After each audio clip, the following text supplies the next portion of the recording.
Good day, good afternoon, good evening, everyone. This is Viperess for Viperland, and we're here in Steins.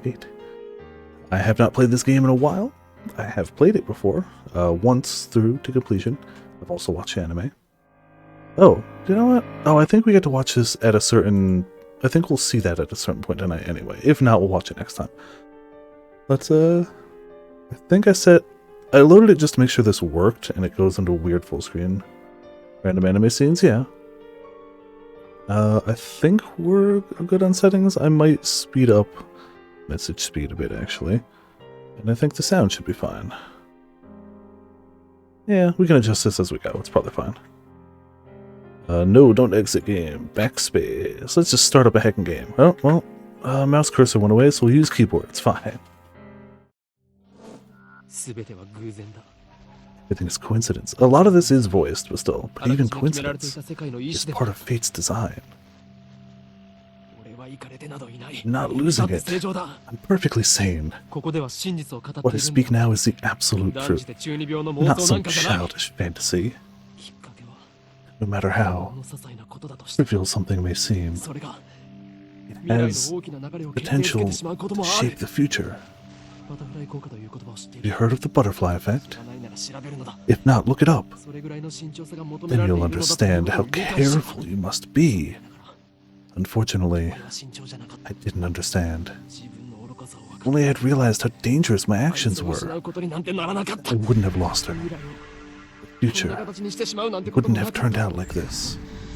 But how could I have known? How could I have known that by pressing that button would decide the fate of all mankind? Just think about it. The average human perceives just 1% of his environment. Yeah, wear glasses, so it's even less of a percent. We're not nearly as clever as we'd like to think. We go about our lives oblivious to a million different things that happen around us every day. Even when something catches our eye, our brain forgets it a moment later. I want to tell the me back then, don't do anything careless. Don't do anything rash. Don't pretend you didn't see that. Pay more attention. The hand of conspiracy was always closer than you thought. Just waiting for the right moment to strike. Yeah, no, you probably do, Grim. That's the one thing. The universe has a beginning, but it has no end. Infinite. Stars too have a beginning, but are by their own power destroyed. Finite. History teaches that those who hold wisdom are often the most foolish. The fish in the sea know not the land. If they too hold wisdom, they too will be destroyed. It's more ridiculous for man to exceed light speed than for fish to live ashore. This may also be called God's final warning to those who rebel. The land. Also, hey Fear, how's it going? Welcome to Viperland in the chat. This, in hindsight, one of the few things I don't like about this game, they do have a character who openly wants to be a specific gender, and the main character does not always respect that. And it's kind of played for laughs, and it's kind of don't condone it, but I still really like this game. But like, to play on record of like, don't do that. Don't really like the game, I still love it to bits. That is a singular problematic thing that's not great. Like, characters around and fall off every time, and it's not even really a secret. Like, they definitely mention it fairly early. Like, it's not a hidden thing really, but like, alright, so I don't actually know the controls. I thought I was going to use mouse, but apparently not. Oh, there's the mouse, cool. What are you mumbling about? There's no sound from the phone against my right ear. Why is silence? Baking in the summer sun. Sweat slowly slides down my chin and drips onto the asphalt. 3 sentences after he's introduced. Yes, exactly. It's not subtle.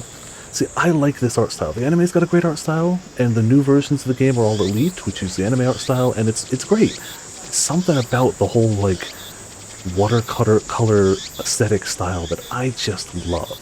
So I bought it again for PC. Yeah. Self is getting into ReZero. I have not watched it, but I've heard good things. Ocarine, Earth to Ocarine. A girl is standing in front of me. She calls my name with an inquisitive tilt of her head. We're about to infiltrate deep into enemy territory, yet despite the imminent risk of death, there's no hint of tension on her innocent, childlike features. I cover my phone's mouthpiece and turn to the girl with my index finger to my lips. Most people might know this character from some of our alerts. You talking to someone?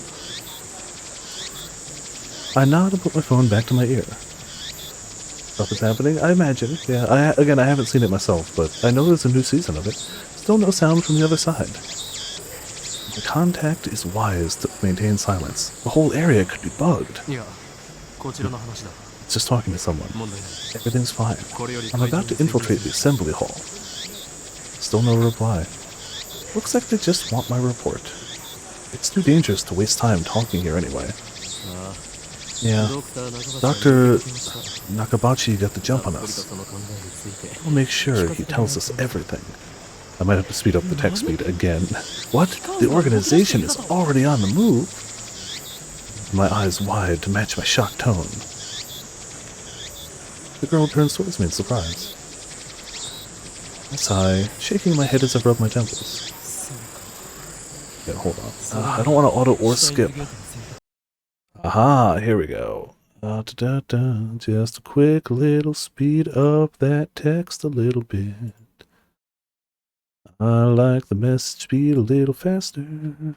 Easy to do. Let's see, so that's the choice of Steins Gate. El Sai Kongru. Speak the parting words, then pocket my cell phone. Steins Gate. Some know it as fate, to others it is the will of God. You could count on one hand the people in this world aware of its true nature. Steins Gate, yeah, they dropped the title already. We're basically done, right? We can... Cool, that's the game. We're good. In any case, we should begin the infiltration. I advanced towards Radikan, which is just across the street from the train station. Roll credits, yep, that's it. Of course, this is enemy territory. I can't just stride through the front door like an average person. I pass the elevators and escalators and head to the 8th floor by the stairwell. I only make it to the 7th floor before I have to stop and rest. Yeah, no, that's relatable. Who is that on the phone? The girl, Shina Mayuri, immediately resumes our conversation. She followed me all the way here, and she isn't even short of breath. Yeah, not everybody's out of shape like you. Again, relatable, but that doesn't mean that everybody's out of shape. I, on the other hand, am gasping for air with my hands on my knees. Again, too relatable. Also, hey 7th, how's it going? Welcome to Viperland in the chat. How you doing tonight? Who would have thought an 8-story building would be so tall? I turned to Mayuri while wiping the sweat off my brow. I told you I'd have to kill you. Oh, wow! Thanks, Ocarine. Mayuri smiles happily and doesn't pry any further. As always, she is quick to understand my position. We've known each other since we were both little. Mayuri is 16, 2 years younger than me, so she's more like a little sister than a typical childhood friend. I've been looking out for her as long as I can remember. I used to hope that Mayuri might become the key to Steins Gate, but now I've reconsidered. I don't want that terrible fate for her. She should live a normal life. That is my present wish.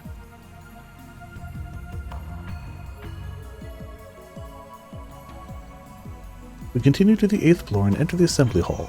In front of us stands a cheap-looking stage with a podium and a sign reading Dr. Nakabachi's Time Machine Press Conference. It's definitely Mr. Bossman, right? Ocarine. Mayuri insists on calling me Ocarine, but it's neither my real name nor my code name. It's just one of those annoying nicknames people use. Many times I have to tell you, don't call me Ocarine. I think it's the same voice actors as the anime, but I could be mistaken. I haven't seen the anime in a while. Huh? I've always called you that. It was then. I've since become Hoyuin. Hoyuin Kyoma. I'm gonna get that wrong every time. The insane mad scientist hunted by secret organizations the world over. Yes. I can't do his laugh better than him, so I'm not trying. But that's too hard to remember. In any case, Hoyoin Kyoma is my true name. A lot of sequential vowels. Oh boy, is it. Also, hey Mike, how's it going? Welcome to Viperland in the chat. And besides, that doesn't even sound like Okabe Rintaro. You're weird. Cease your foolish laughter. Okabe Rintaro may be my real name, but I've rejected it for it is stupid. And so I also hate the derivative, Ocarine. Come on, it sounds like that elf boy's blue pipe thing. Ocarine. So, Ocarine, can I ask you something? In one ear, out the other. She's been calling me that for 5 years now, so maybe it's time to give up. You think? What are we doing here? Wait, you followed me here without knowing why? Yup. She nods without dropping her smile. Subtle reference. Oh, super subtle. We're here for Dr. Nabachi's press conference. The best part is, main character of this game loves Dr. Pepper. The text will always say Dr.P, but you'll clearly hear in the voicing Dr. Pepper, and it's like subtle. You changed the font. You changed the text. You pulled one over on us. We'll never know. Seeing animated character portraits during dialogue. Yeah, just use stills. I agree. I mean, again, the newer version of this game, the one that's available way more readily, has scenes from the anime as the background. It just, I don't know, I really like this art style. The anime is great. You should totally check out the anime, and if you get the Elite version, it's fantastic. The text's the same, the voice acting is the same, just more animated backgrounds. But I like this style. So when I'm streaming it, doing this. We're standing in the assembly hall on the 8th floor of Arati Khan. It's here that the conference will be held. Dr. Nakabachi is an inventor. He appears on TV from time to time and has a few patents under his belt, but mostly he's treated as a curiosity. Press conference? But where are the reporters? Mayuri's right. I've scanned the entire hall, but there's no one who looks like a reputable reporter or cameraman. There are only about 10 of us standing in the hall, including me. Considering Nakabachi's moderate media presence and the fact that he claims to have invented a time machine, I would have expected more. The knees are also good. Could this be the organization working its twisted influence? I twist my lips into a sneer. I thought that Nakabachi, wow, was like me, a scientist fighting to overthrow the organization. This press conference suggests other motives at work. Our enemies won't miss this chance. I don't remember, I know there's a... Not tips. We're looking for... None of those. Where's the... Is it under tips list? Oh, it is, yeah. The organization is the organization. Nothing more, nothing less. Its formal name is something else, but even uttering that name is a death wish. For that reason, all who know of its existence call it simply the organization. I like how these are both filed under Chunibyo. It's like... How do I go back? Ah, there's back. But this press conference, suggests other motives at work. Our enemies won't miss the chance. I prefer not to get wrapped up in his mess. Nevertheless, I'm interested in what he has to say. Why I'm here, blowing an afternoon of my precious summer holiday. Mayuri ponders my utterance for a while before finally turning her head. You wrapped something? Is it his birthday too? Too? I let out a sigh. Mayuri is known to not only make bad jokes, but to laugh at them too. I mean, relatable. It guarantees somebody's laughing at him. She's always been... special. Keep your guard up, Mayuri. I suspect this won't be a normal conference.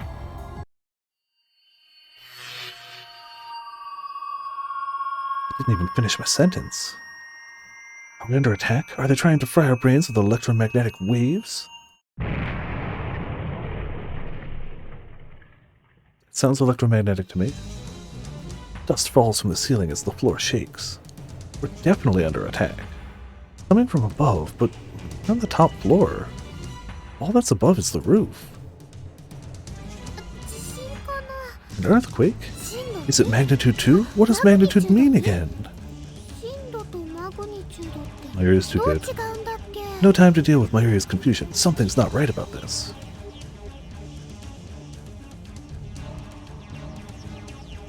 Bolt out of the conference hall and run up the stairs to the roof, ignoring the no trespassing signs along my way.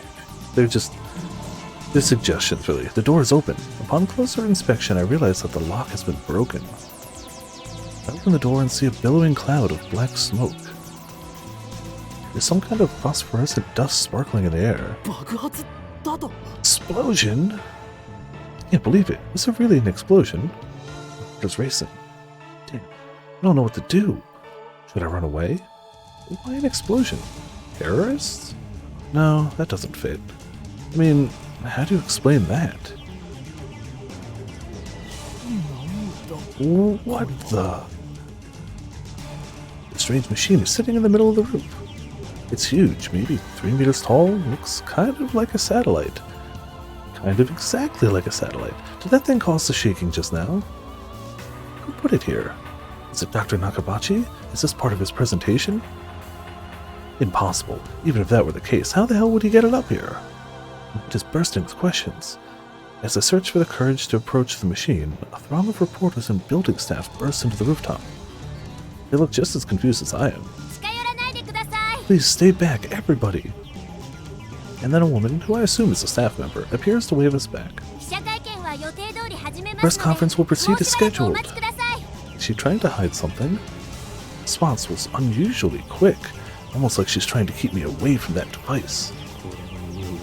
Got a nose for conspiracies, and this stinks of a cover-up. What are they hiding? What was that explosion? I want to know, but I shouldn't risk getting any closer.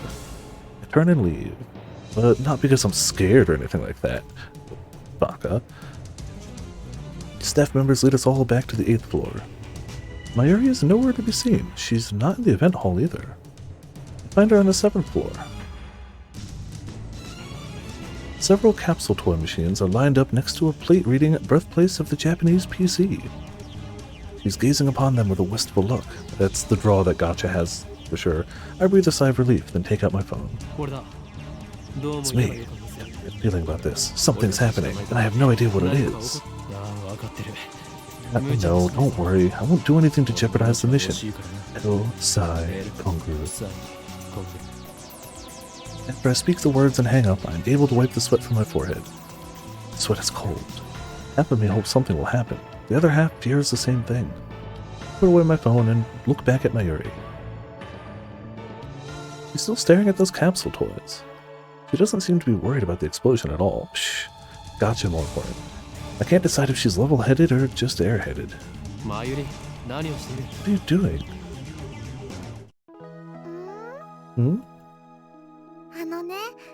Well, I really want an Upa. Just as I thought. Mayuri points to a capsule machine. The sign on the front says Rainet Kakaru, 3D character doll series. Rainet Kakaru is a popular anime series with its own card game spin-off, Rainet Access Battlers. They even hold international tournaments. Oh, yeah, now it's all digital, yeah. Instead of a physical thing, you get a JPEG. Cute mascots? Waifu JPEGs. Upa is the series' mascot character. It resembles an elliptical egg with limbs sticking out, like some kind of deformed dog. It's what they call an ugly cute character. High school girls find these creatures adorable for some reason. Last year, an ugly frog character was the rage. Its name escapes me, though. And go for it. I can't guarantee you'll get an Upa, though. Mayuri gives me a troubled smile. But Mayuri's all out of 100 yen coins. It's like $1 or so, right? Mayuri is what Mayuri calls herself sometimes. Or Mayushi, sorry, Mayushi is what Mayuri calls herself sometimes. According to her, it's supposed to have a star at the end. Mayushi? Bing. But who really cares? So, can I borrow 100 yen, please? She holds her hands out with a look of a begging puppy. Looks like she was planning this from the very beginning. Well, at least she didn't say gimme. Do you think it's that easy, Mayuri? You'll get no money from me. Instead, I'll show you just how harsh life really is. I pull out a 100 yen coin, set it in the machine slot, and spin the lever.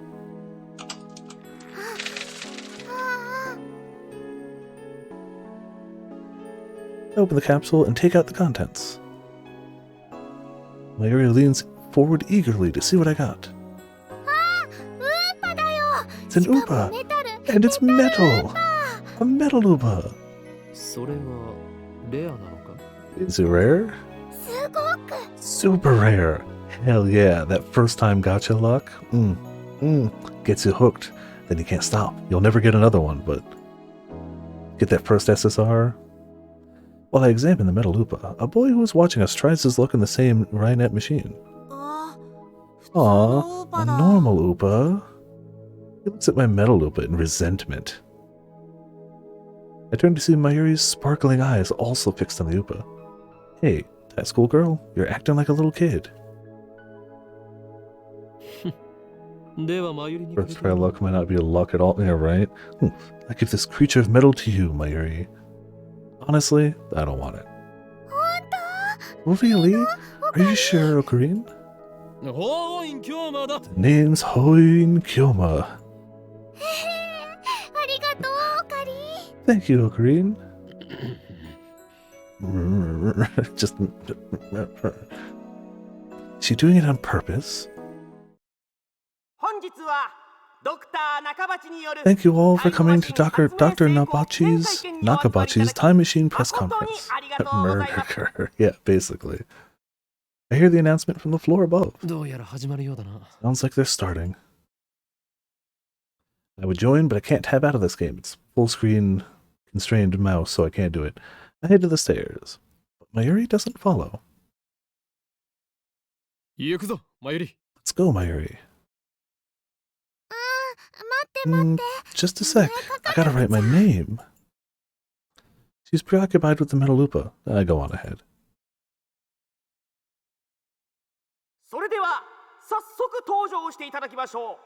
Without further ado, I'm pleased to introduce the inventor, Dr. Nakabachi. Please welcome him with a big round of applause.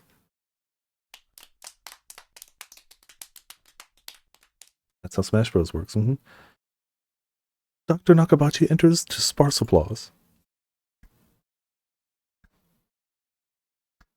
He walks up to the podium. He's already wearing a frown.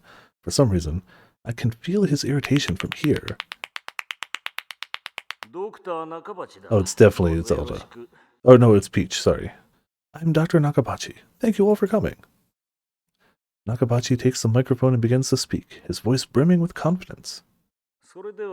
Now then, ladies and gentlemen, allow me to begin with my theory of time travel, the greatest scientific breakthrough of the century.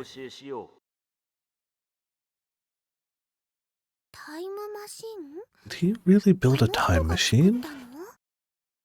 Mayuri appears after writing her name in the metal Upa. She is a bit late, in more ways than one. What did she think a time machine presentation would be about? I take another look around the room. There are about 20 people now, including us, but still no media presence to speak of. So this is the extent of Dr. Nakabachi's fame. No one believed that he invented a time machine. I was interested in what he had to say, true, but my expectations were no higher than the rest of the onlookers. And a good thing they weren't. As he proceeds to explain his time machine design, my curiosity quickly turns to disappointment, then anger.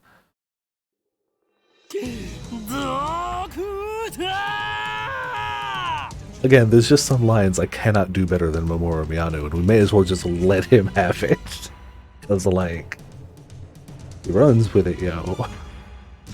My roar silences Nakabachi and draws the eye of every person in the room. You take us for fools? Who the hell are you? Who the hell am I? Someone who knows you for a fraud, that's who. You stole your theory from John Titor. You call yourself an inventor. Someone throw this man out. You're the one we should throw out, Doctor. Have you no shame? You have no right to call yourself an inventor. Shut your mouth, you little pest. Just then, someone grabs my arm from behind. Quite convinced it's an official here to throw me out, I turn around and glare him down. Unhand me, you... huh? It's a girl about my age.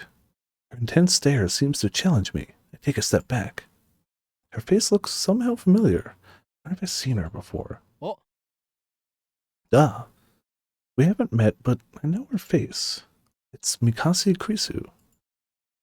A few days ago, my friend Daru showed me a magazine article titled "A Girl Genius Gives a Lecture in Akihabara." The article was about a 17-year-old girl who had just graduated from an American university. Her thesis was even published in a major scientific journal. Girl Genius, Mikase Krisu. I recognized the stubborn-looking girl from her photograph. That's stubborn-looking, that's the photo. She's even wearing the exact same scowl. Yep, that's, What business could such a genius have with me? She takes a quick look around the room, then turns back to me with a stern expression. Could you come with me for a moment?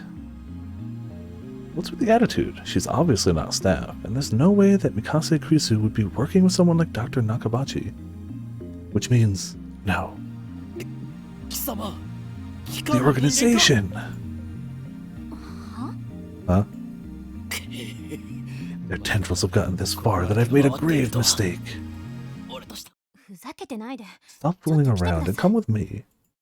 Huh? My outburst had already attracted too much attention. Nakabachi in particular looks like he wants to rip my head off. It must be mortifying to be exposed as a fraud by a bright young man like myself. Anyway, I mustn't draw any more attention to myself.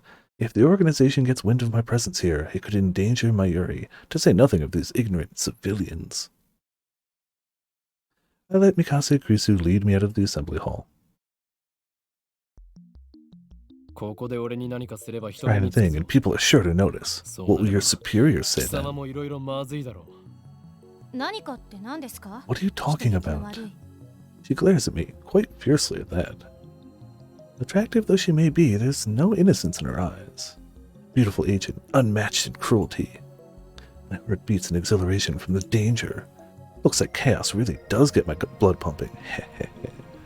I just need to ask you something. What makes you think I'll answer? I know how the organization operates.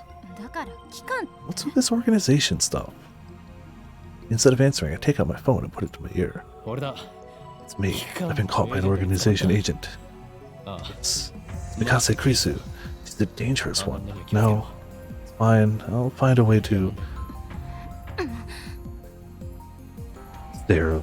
Just... What are you doing? Krisu suddenly snatches the phone from my hand. Skill! I didn't even have time to react. What are you doing? Huh? Your phone's off. Who are you talking to? Her eyes pierce deep into my soul. I quickly look away. She's good. Is she trying to attack my sense of identity in order to cause a mental break? Recover. This isn't enough to sway me. Your techniques don't work on me. I'll tell you anyway, that's no ordinary phone. It's designed to deactivate the moment it leaves my hand. Such measures are necessary to maintain secrecy. I know things that could get me killed. I quickly retrieve my phone and wipe the cold sweat off my forehead. Whew, that was close. So, you talk to yourself. This is bad. Ordinary methods don't work on Mikase Krisu, the genius girl.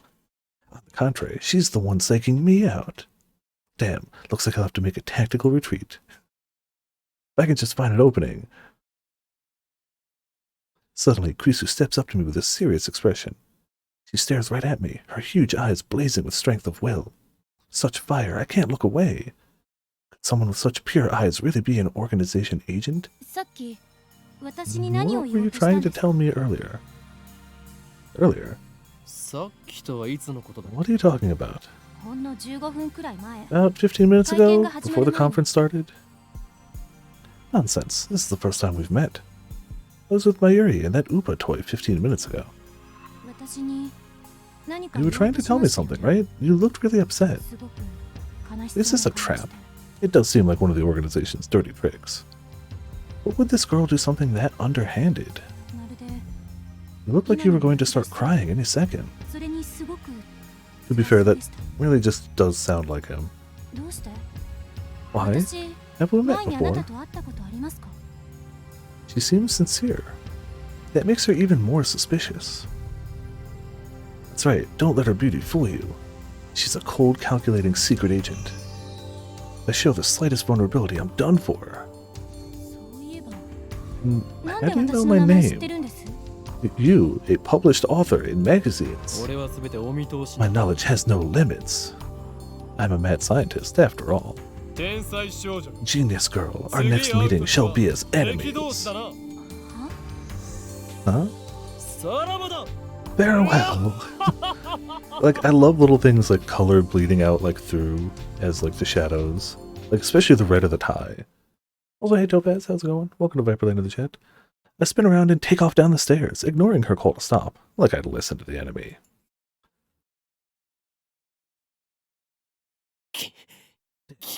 Sensation. They must be serious if they're sending in agents like her.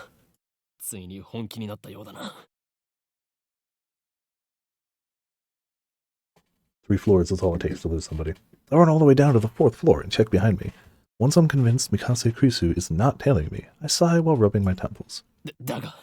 But I can't let them capture me yet. Well then, what do I do now?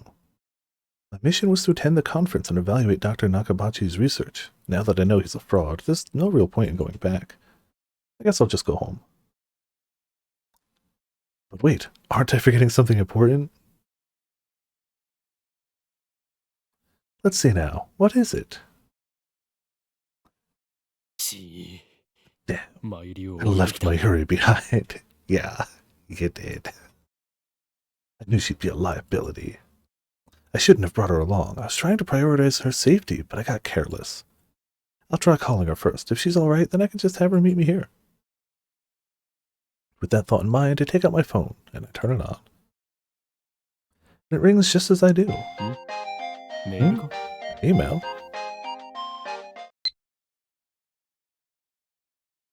It's not just a regular email. There's a video attached, and it's from an unknown address. I open the video file with some trepidation.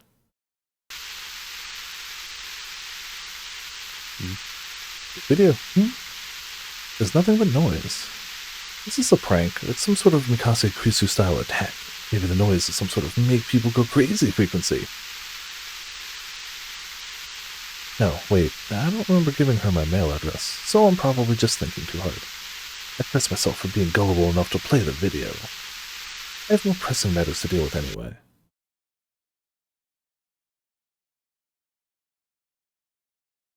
I stop the video and call Mayuri's phone from my address book. Mayuri, why won't you pick up? So I'll have to go back to the assembly hall. But things will get messy if I bump heads with Mikase Krisu again. Wait, tell me, did that femme fatale kidnap Mayuri? Damn you, is that how the organization operates? Leaving without Mayuri isn't an option. I'll be overprotective, but she's like a little sister to me. It's a very real danger that she might wander off somewhere the moment I let her out of my sight. Mayuri has always been like that. I never know if she'll be there when I turn to look. In a sense, that's why I became Hoyoin Kyoma. Go back for her. The thought of climbing back to the 8th floor is depressing, but I have no choice. Yep, that's how stairs be. He's the one who opted not to take an elevator or an escalator. When I get back to the assembly hall, Dr. Nakabachi's conference has just finished. Nobody's on stage, and the phony inventor has already left. The 20 or so members of the audience are starting to pack up. I soon find Mayuri. She's in the corner, looking lost. Well, at least she wasn't kidnapped. Even better, I don't see Mikase Krisu anywhere. Looks like I scared her off. So be it. I'll let her go. I'll let her go. You ran away. Still, I keep my eyes peeled as I run up to Mayuri. Mayuri, why didn't you pick up? We're leaving. Ocarine, my Metaloopa ran away. She turns to me with a forlorn expression. Ran away? What, it's alive? That's a little hard to believe. I think I dropped it. I see, so she was looking for it. Not like it really matters. It's super rare! What do you mean it doesn't? Clearly he has no knowledge of gacha. Forget about it. You can always get another one. No way! Metaloopas sell upwards of 10,000 yen online. That's 100 bucks? You know? Wait. What? That toy was worth that much? Mayuri, where did you drop it? I don't know, that's why I'm looking. And even if we find it, you can't sell it, okay? That's 10,000 yen will fund my research. I said you can't sell it. It even has Mayushi's name on it. Well, once you put your name on it, it's not worth anything. Thus begins our search for the Metaloopa.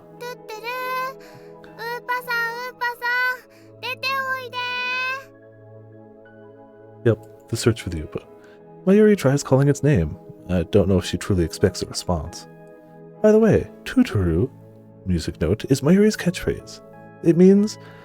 Actually, I've never bothered to ask what it means. Anyway, the Metaloopa is nowhere to be found. Maybe she didn't drop it in the assembly hall, but on the 7th floor landing near the capsule toy machines. Another possibility is that someone with an eye for rare items pilfered it. Just imagining the smug grin on that person's face makes me writhe in envy. What kind of man steals a helpless girl's toy? Is there nothing in his heart but the lust for money? Says the man who's literally like, I can sell this. Sounds like you, Ocarine. Yeah, well, there you go. Whoa. Wasn't expecting that from Mayuri.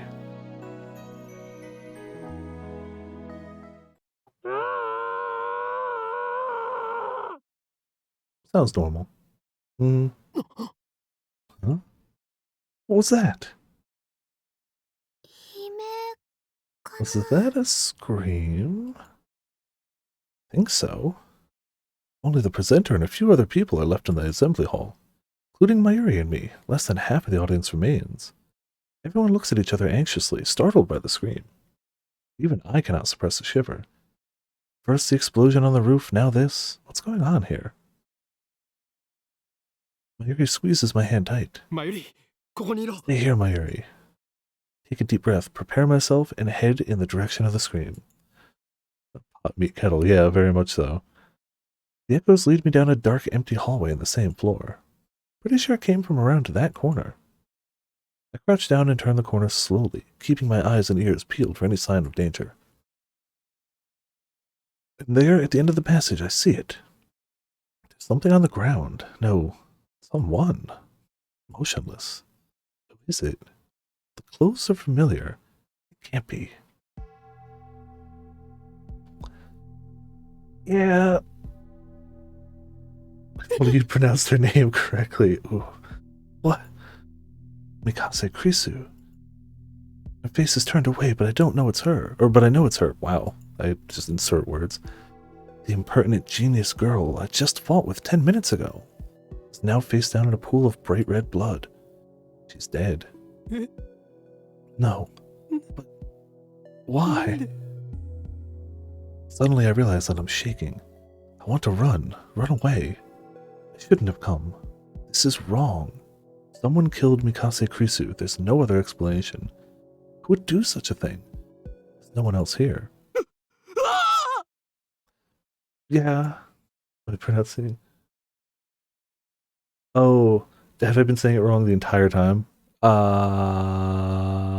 Yep, it's me then. Twist around in shock. Makise? Yep, I've been saying it wrong the whole time. Some other men have followed me, and every one of them is ghastly pale. They must have seen the body. It wouldn't be the first time I'll mispronounce a name, or won't be the last. Call the police. Man cries out in panic. At this, everyone else starts screaming and running away. I follow them, of course. There's absolutely no reason to stay here. Makise, yep. Concern for Makise Krisu is superseded by my instinctive urge to flee. You know, if I see a dead body around a corner out of nowhere, my first urge would probably be to run too. Not gonna lie.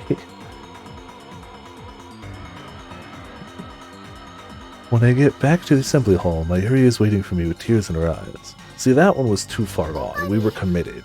That one was too late. What happened, Ocarine? We're leaving. Grab my Yuri's hand and run.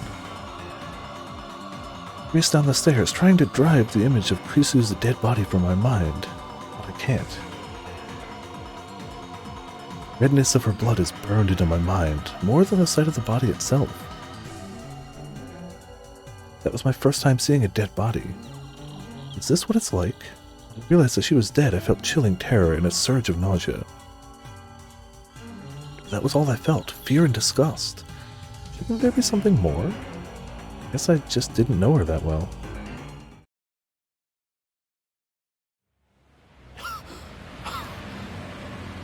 Labored breathing. I finally stop once we get out on the main street. Chuodori. My chest pounds, my breathing labored from running down the stairs at full speed. Hey, what happened? You look really pale. Mayuri doesn't seem to comprehend the situation. Well, if you didn't tell her anything and she didn't see the body, how could she? I guess it's because she... okay, well, yeah. I guess it's because she didn't see the body. She's not even breathing hard. Again, you're just out of shape. She looks slow, but she's actually pretty fast on her feet. Someone... Eh? I take several deep breaths. The color of that blood still stains my brain. But I've calmed down a bit. Makise Krisu is dead, and I don't know who the killer is. I mean, it's Viper. Sirens in the distance. I guess an ambulance will be here soon. Then the police will arrive, and this area will become a crime scene. But for now, the crowds milling through Akihabara have no idea what's happened. Everyone is going about their business as usual, the never-ending search for electronics, moe, and porn. Just another day in Akihabara. I take my phone out of my pocket, perhaps out of reflex. Not sure what I plan to do with it. Oh, I know, my friend Daru. I'll tell him what happened just now, since he knows about Makise Krisu. I'm still mad they don't have a Daru Nendo. I suppose it might be disrespectful to the victim, but my adrenaline is pumping and I can't make calm decisions after witnessing something like that firsthand. That's how humans are, after all. We're not as special as we'd like to believe. At the end of the day, we're nothing but dirty, slime-like flesh. I mean, our souls fester like semen left out to rot in the womb. Jeez, dude. You saw a dead body and now you're just getting... That's how we humans are. While wallowing in a bit of angst, I began to type on my phone. A bit of angst, to say.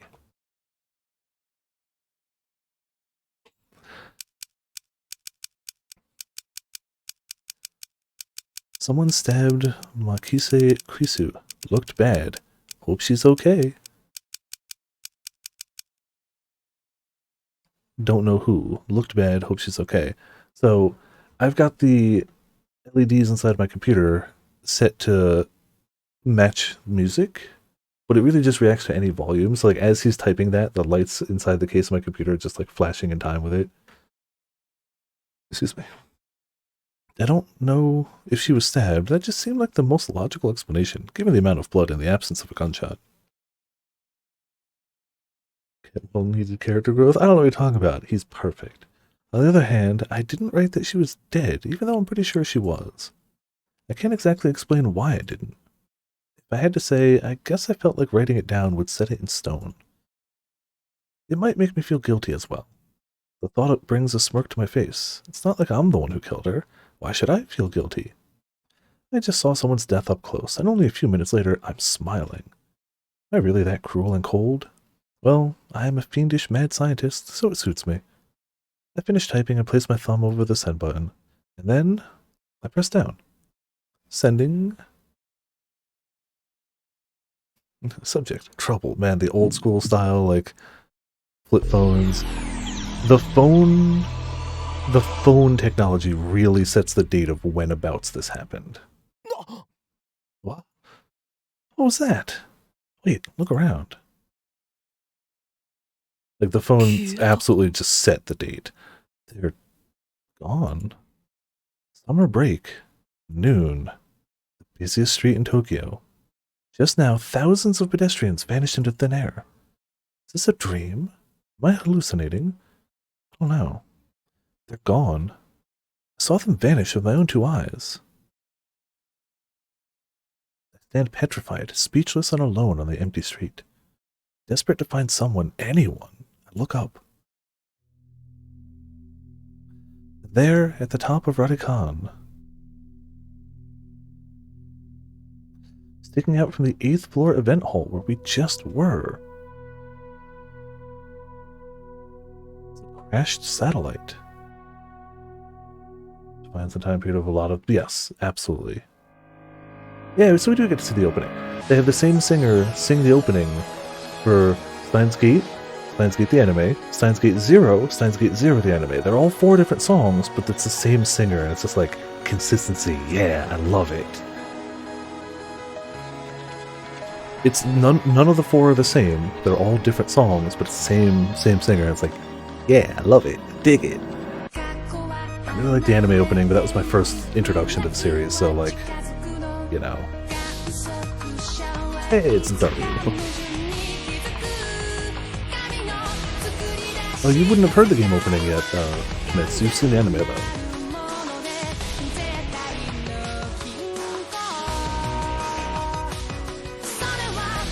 You guys have heard clips of the anime opening because we have Hacking to the Gate as one of the notifications, so like it pops up occasionally. By the way, we're hitting every bad end in this game. I hope you all ready. We ain't skipping any of those. I had to suffer through them. Y'all gonna have to suffer through them. Everyone. Just saying.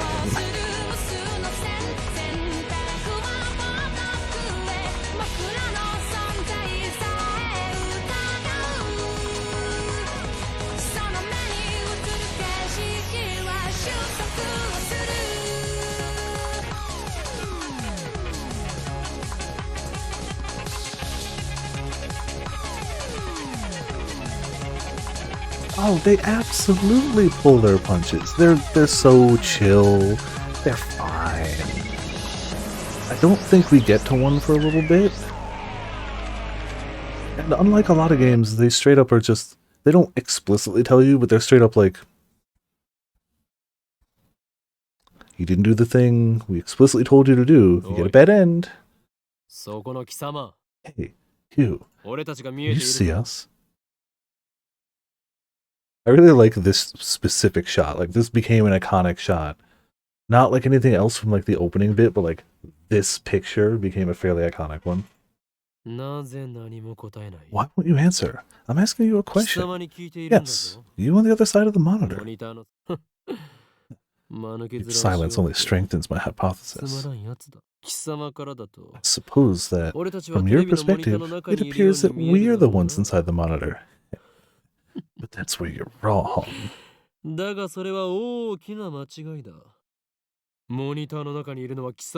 is you who are inside. Your reality is nothing but lies and shadows. Naturally, that includes you too. True reality is on this side of the screen. Believe me? I don't blame you. You are those who can handle the truth. But no matter, I shall speak in simpler terms, easy enough for even you to understand.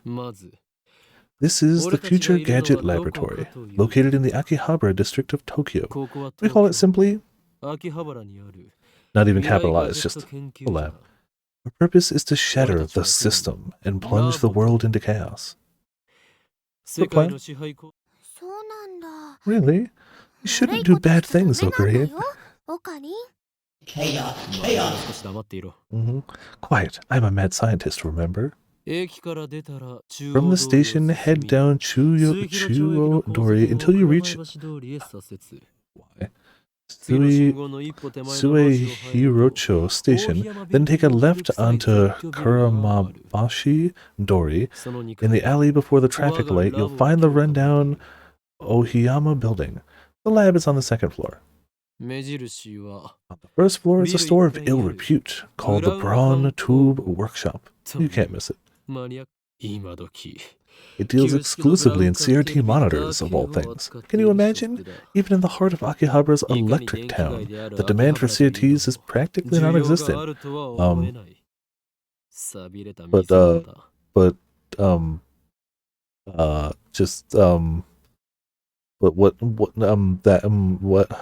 Okay. But the proprietor of the Brown Tube Workshop, Kenoji, is also the owner of the building. That's how he can afford to maintain his ridiculously niche hobby shop, even as land value continues to rise. That's fine. Chunky keyboard, yep. Yeah. He may seem a rough sort, but he was no match for my charisma. Now the entire second floor is mine for next to nothing. I can't do the Memori Miyano laugh. I gotta just leave it to him. I digress. The Future Gadget Laboratory is currently experiencing a severe shortage of manpower. We welcome dedicated scientists from all fields to apply. At present, our researchers are... Ocarine. You gotta say lab mems, not researchers.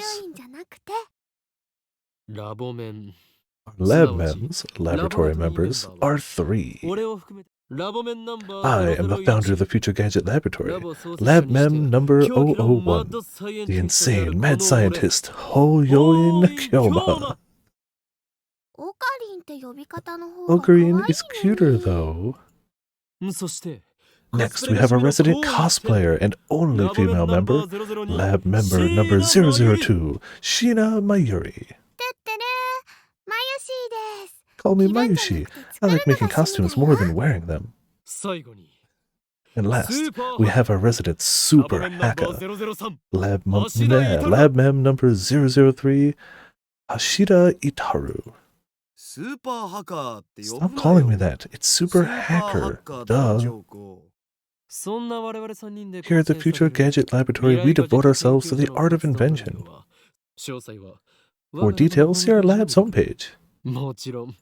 Our top priority, of course, is to develop weapons for the war with the Dark Dominion, but that research has spawned a number of offshoot inventions. In fact, that's all it's spawned. Our arsenal of future gadgets is up to 8, but this is just the beginning. I have a total of 108 inventions to create. Like in that tennis manga, right? Get it.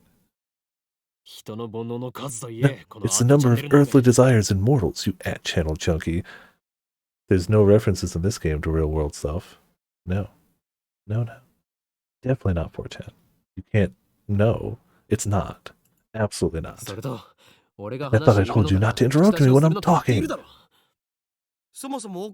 Yeah, wouldn't want to interrupt you talking to yourself. Not talking to myself. Can't you see? I'm talking to the person behind the monitor. Ah, he just grinned. What are you grinning about, damn you? You don't even exist outside that monitor.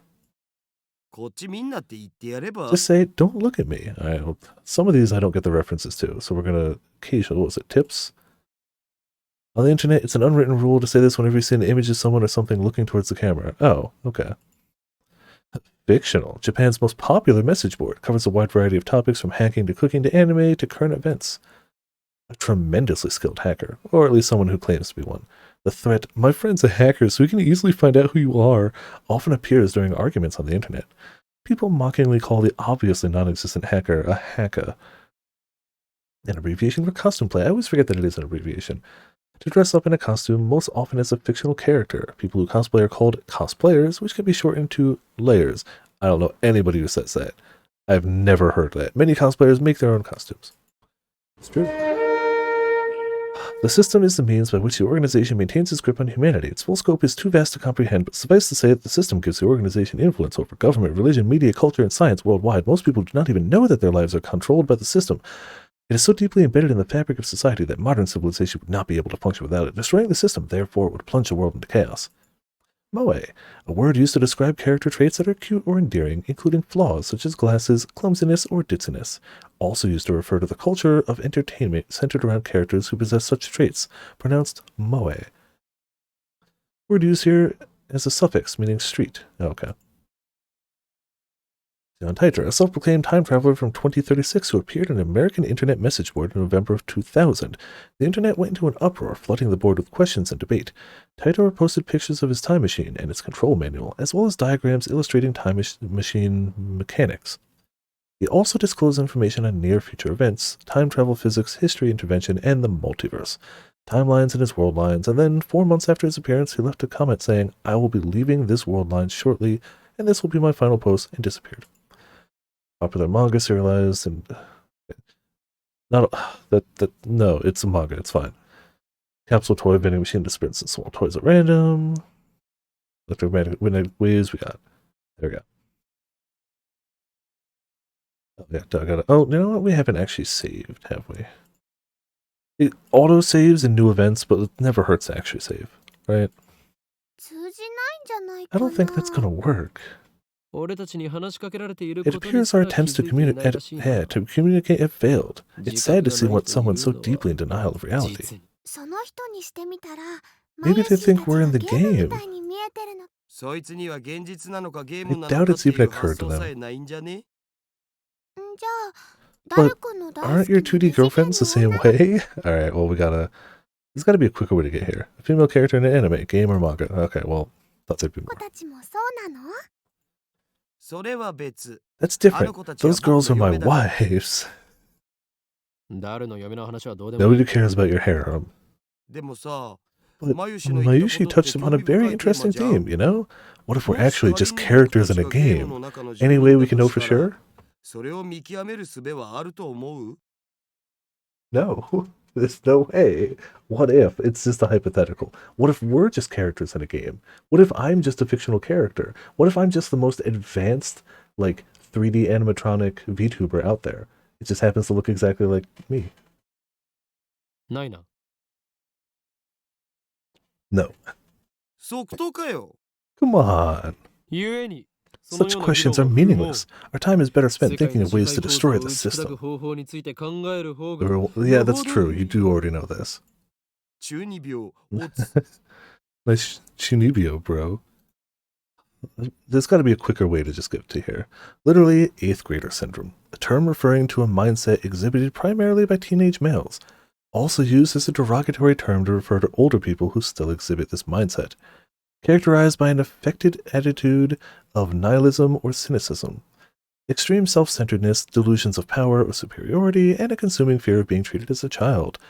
The person exhibiting these systems believes that they are cool, but most observers find them pathetic.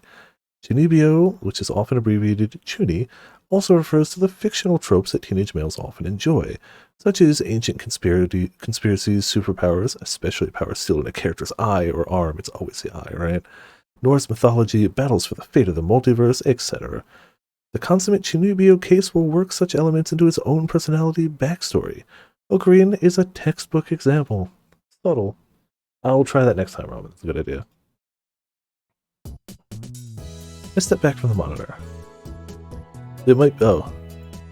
Nope. Not that one. Damn it. Displayed on the screen is an ugly cute character, Alpaca Man. This is a game called Alpaca Man 2, where you speak to Alpaca Man via microphone and watch him react. Definitely not SciAdv. Definitely not. At all. The game exploded in popularity when it was released 10 years ago, but personally I found only the ugly part of ugly cute to be true. I bought it yesterday, 500 yen used, headset included. I turned to Dara with a menacing glare. Shut it, Hacker. I'm no Chunibyo, patient. I wow. I can read a whole text box fast, no worries. I try to read just a line, and it's just like, I sweep my hair back and flash a devilish grin.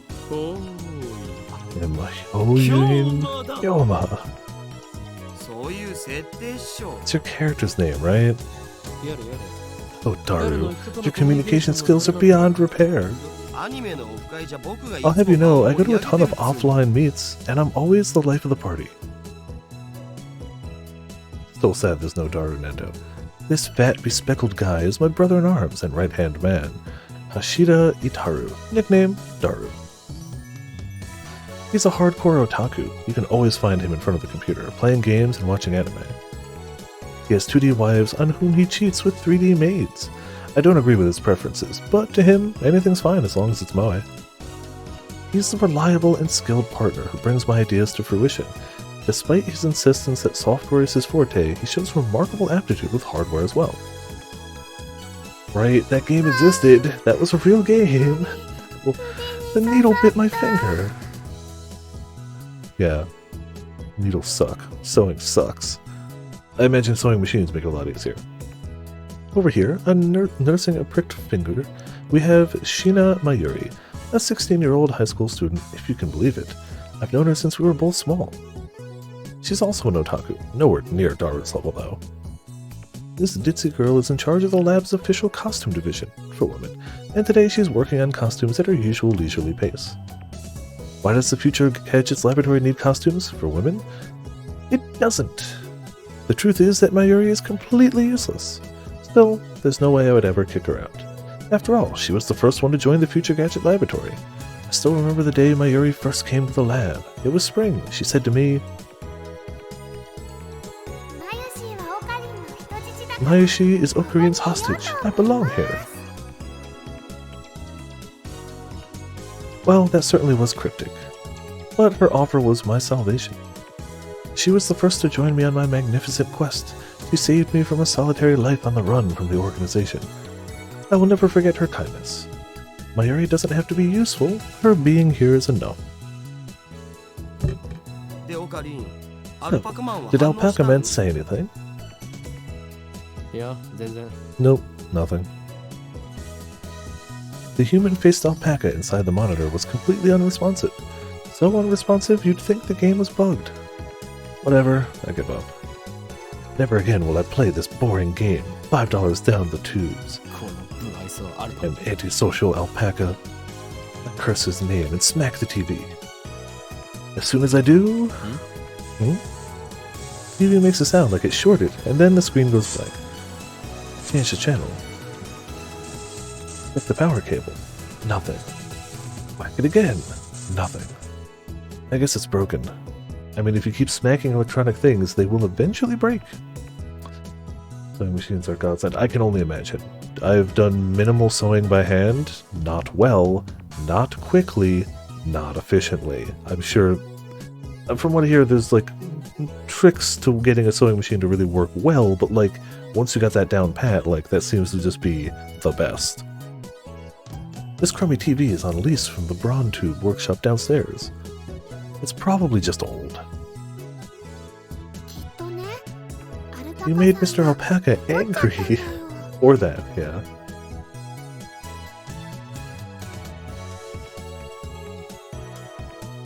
I've heard, depending on who you ask, that those games are either the greatest games to ever exist, or a waste of everything. And I feel like I'm going to lean towards the greatest games ever existing. I've seen like small gifts and like minor moments, but like I know very minimal about the games, other than just, they're weird. They're weird. I'll have to get it repaired later. The fact that they made a 2, like, yeah, it seems very much something you need the right mindset for, and I feel like I could totally get into that mindset, but I wouldn't know until I played it.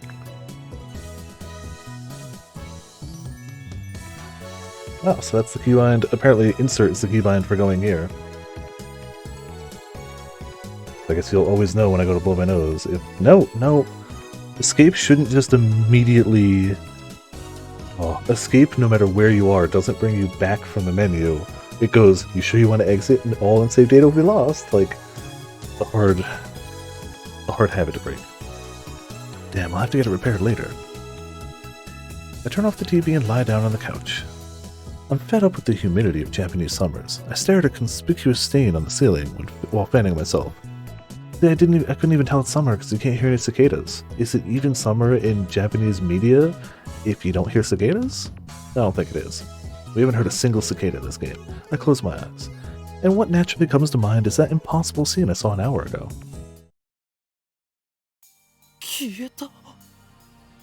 There's cicadas, exactly. Oh, so the whole opening cinematic, excuse me, took an hour. They're gone. as I left Radikan, everyone vanished before my eyes. I can't explain it. And it wasn't just the people on the street. The people in the stores, gone. In the restaurants, gone. Even the cars vanished, drivers and all. And it all happened in the blink of an eye. Suddenly an empty city spread before me. I could still hear the music from the stores, but those catchy melodies were the only sounds of life remaining. Heat was rising from the asphalt in waves, but I felt only a cold chill down my spine. I just stood there, breathless, until... What's wrong? Mayuri's voice brought me back to reality. Mayuri hadn't disappeared. She was right there, looking at me with questioning eyes. Everyone disappeared just now, right? Huh? You saw it too, right? Just now, before our very eyes. And I took hold of the enormity of what had just happened struck me. Unable to control myself, I grabbed Mayuri by her slender shoulders and shook her. Didn't you see it, Mayuri? You saw it, right? Huh? It's the sound of somebody being shaken, yes. Mayuri's head flopped back and forth from my shaking, but not making it easy to answer.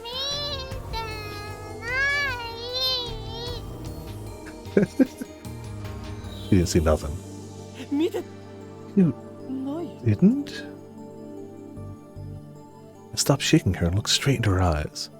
She returned my gaze with eyes clear as glass marbles. You saw nothing? Nothing at all?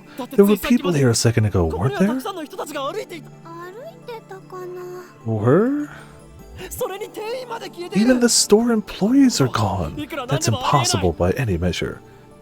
I've never been to Akihabara, but from what I hear, it would be like walking down Fifth Avenue in New York City in the middle of the day on a weekend and blinking and everyone's gone.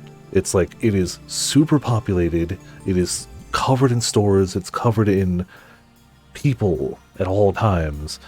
So that's the closest I have to it. Apparently it's like a big deal. It's not like, oh, that's weird, I was walking down like this small city street. It's like, it's a big deal. Be like walking down a New York City street and there's no people. It's like, no, it's like, I mean, like Times Square. Of course there are. The reply didn't make any sense. It was like this when we got here. Oh, I know, you're seeing things, aren't you? I'm sure it's because of the heat. How could she laugh at a time like this? I always thought she was a bit strange, but maybe her brain is actually broken. Oh, that's not nice. I realized that she couldn't help me. Nowhere else to turn, I looked up at the bright blue sky. Wasn't a cloud in sight. The scorching summer sun shone bright through the gaps between Akiba's buildings. Naturally, my eyes drifted to the top floor of Radikan, where I had been just a moment before.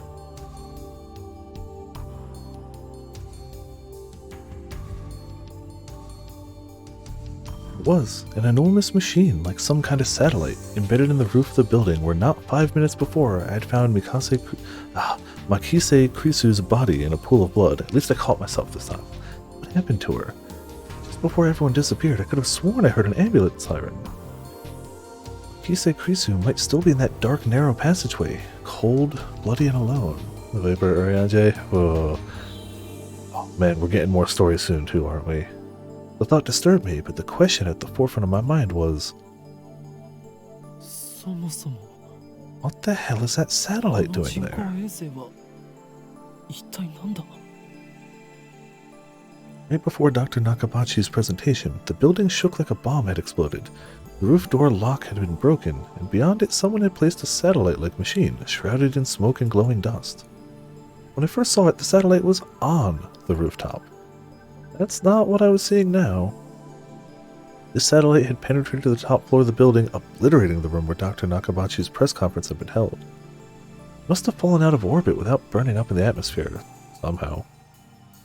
I knew it was crazy, but what other explanation could there be? The real question was, when did that happen? Mayuri, about that satellite. Also, hey Pops, how's it going? Welcome to Viperland in the chat. Yo, what a surprise, huh? Yes. Yes, I'd say that. What do you mean? What was a surprise? Buster is still weak and not screamy. It made a huge kaplow sound. A huge kaplow? Certainly didn't make a sound. The positive about Doug Potemkin? Oh, what's that? But I don't think it was kaplow. I'd say it was more of a zzz. Did that satellite fall out of the sky? Did it? Do you think any aliens were on board? And I lost my mind. I mean... Gabriel square in the wind pose? Yep. What I had seen didn't match at all with what Mayuri was saying. Suddenly, nothing seemed real. And I dreamt it all? Hey, you two. Is Richard Epcar. Oh, man. Oh, Robin. Oh, Robin. How dare you? I mean, you're right, but how dare you?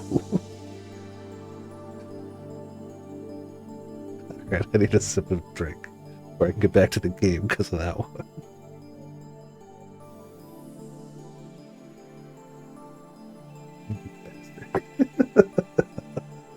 And yeah, you're reporting to Gaius. That's pretty awesome. You heavenly Potemkin buster somebody. And Gabriel's like, such devastation. Just then, a uniformed policeman ran up to us, his expression stern. What do you think you're doing here? This area is off limits. You have to leave. We're sorry. First, my good man, let's call you Officer A. I have one question.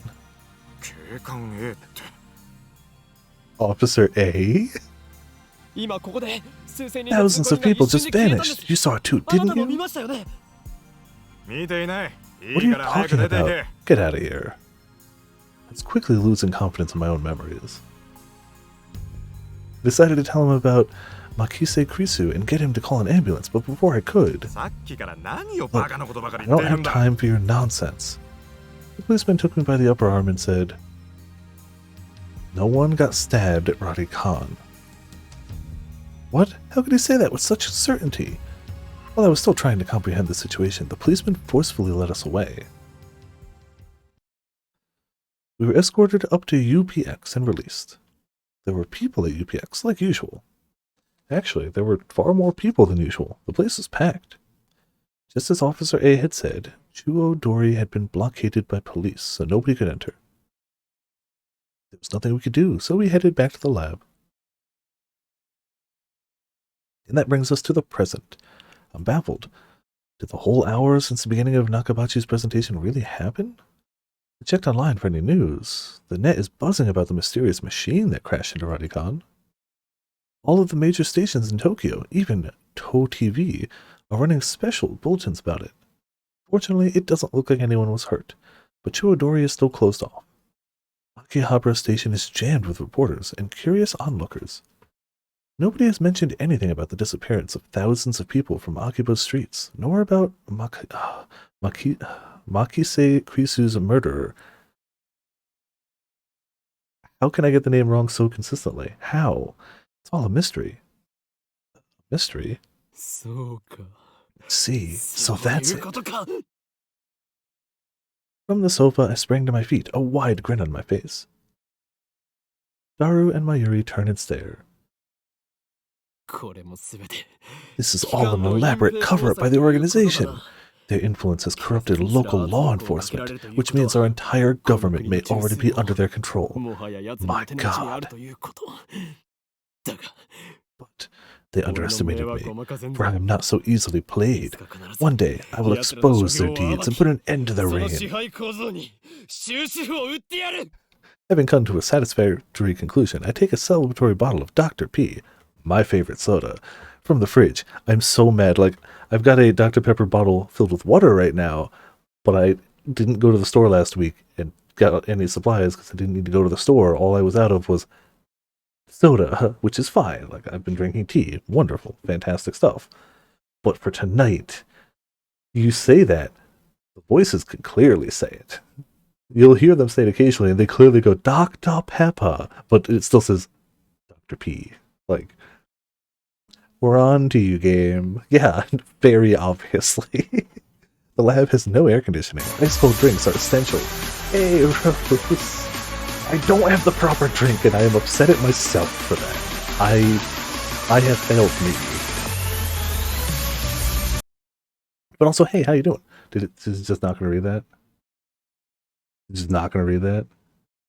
I can't tab out of this game because it's a mouse-constrained full-screen game, and it'll just go blank on the screen. I will give you a text-to-speech tomorrow, or the next time you're there, I'll be like, hey, Viper, you owe me a text-to-speech, and I got you, but I can't tab out of this game right now because it's just going to be a huge pain in the butt, black screen for like 60 seconds. I'm sorry. I owe you a text-to-speech. Remind me, and I will gladly do that for you. But also, thank you for the 45-month resubscription. The question was asked anyway, I know, but it's supposed to do text-to-speech. I don't know why it didn't. It's stupid. Bad bot.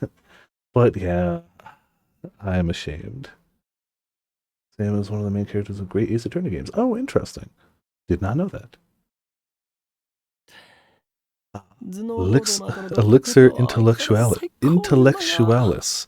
A drink fit for a genius. I mean, I know Pekka would disagree, but Pekka's wrong. I agree with the game. Cola's better. Lies. Slander. Disagreements. Apparently this is a running theme of this series, which we're going to find as we keep going. Apparently every main character has a favorite soda of theirs. It's definitely not a real world soda.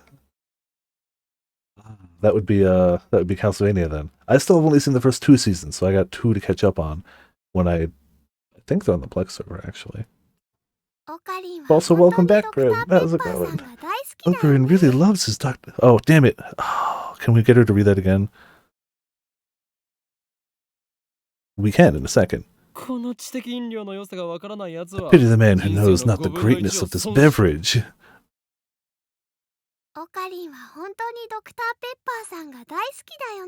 It's not subtle. It's still clearly Dr. Pepper. Very clearly.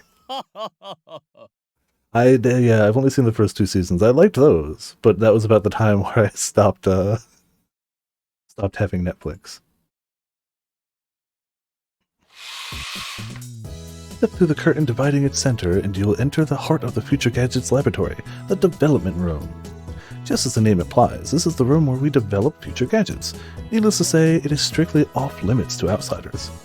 Yes, I know the setup is cheap. I would much rather have an airlock than a curtain, but our research budget is already scraping the bottom of the barrel. Besides, what's most important isn't money, it's ambition. I poked Daru and bid him follow me into the development room. All of the windows here are weather-stripped with packing tape so it's dim. Almost like a sauna. I've been wanting to buy an air conditioner for the lab, but there's no money for that. We're currently accepting donations. Upon entering the development room, I pick up the lab coat that's lazily draped on the chair and put it on. I always wear a lab coat in the development room, for practical reasons, as well as symbolic ones. Daru, however, refuses to wear his. Putting it on and taking it off is apparently too much trouble for him. He can't be bothered to do anything that doesn't interest him. Men like him who give our generation a bad name. Wow. His lab coat, purchased from my own pocket money I might add, just sits on the shelf. It's never been worn and probably never will be.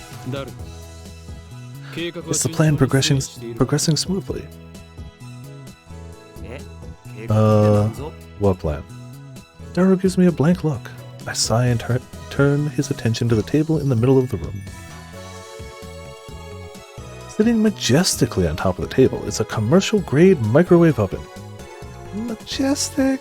It's significantly larger than newer home models.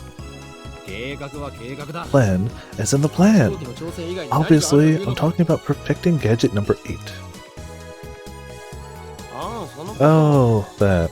How was I supposed to know what you meant? We've known each other for what, 3 years now?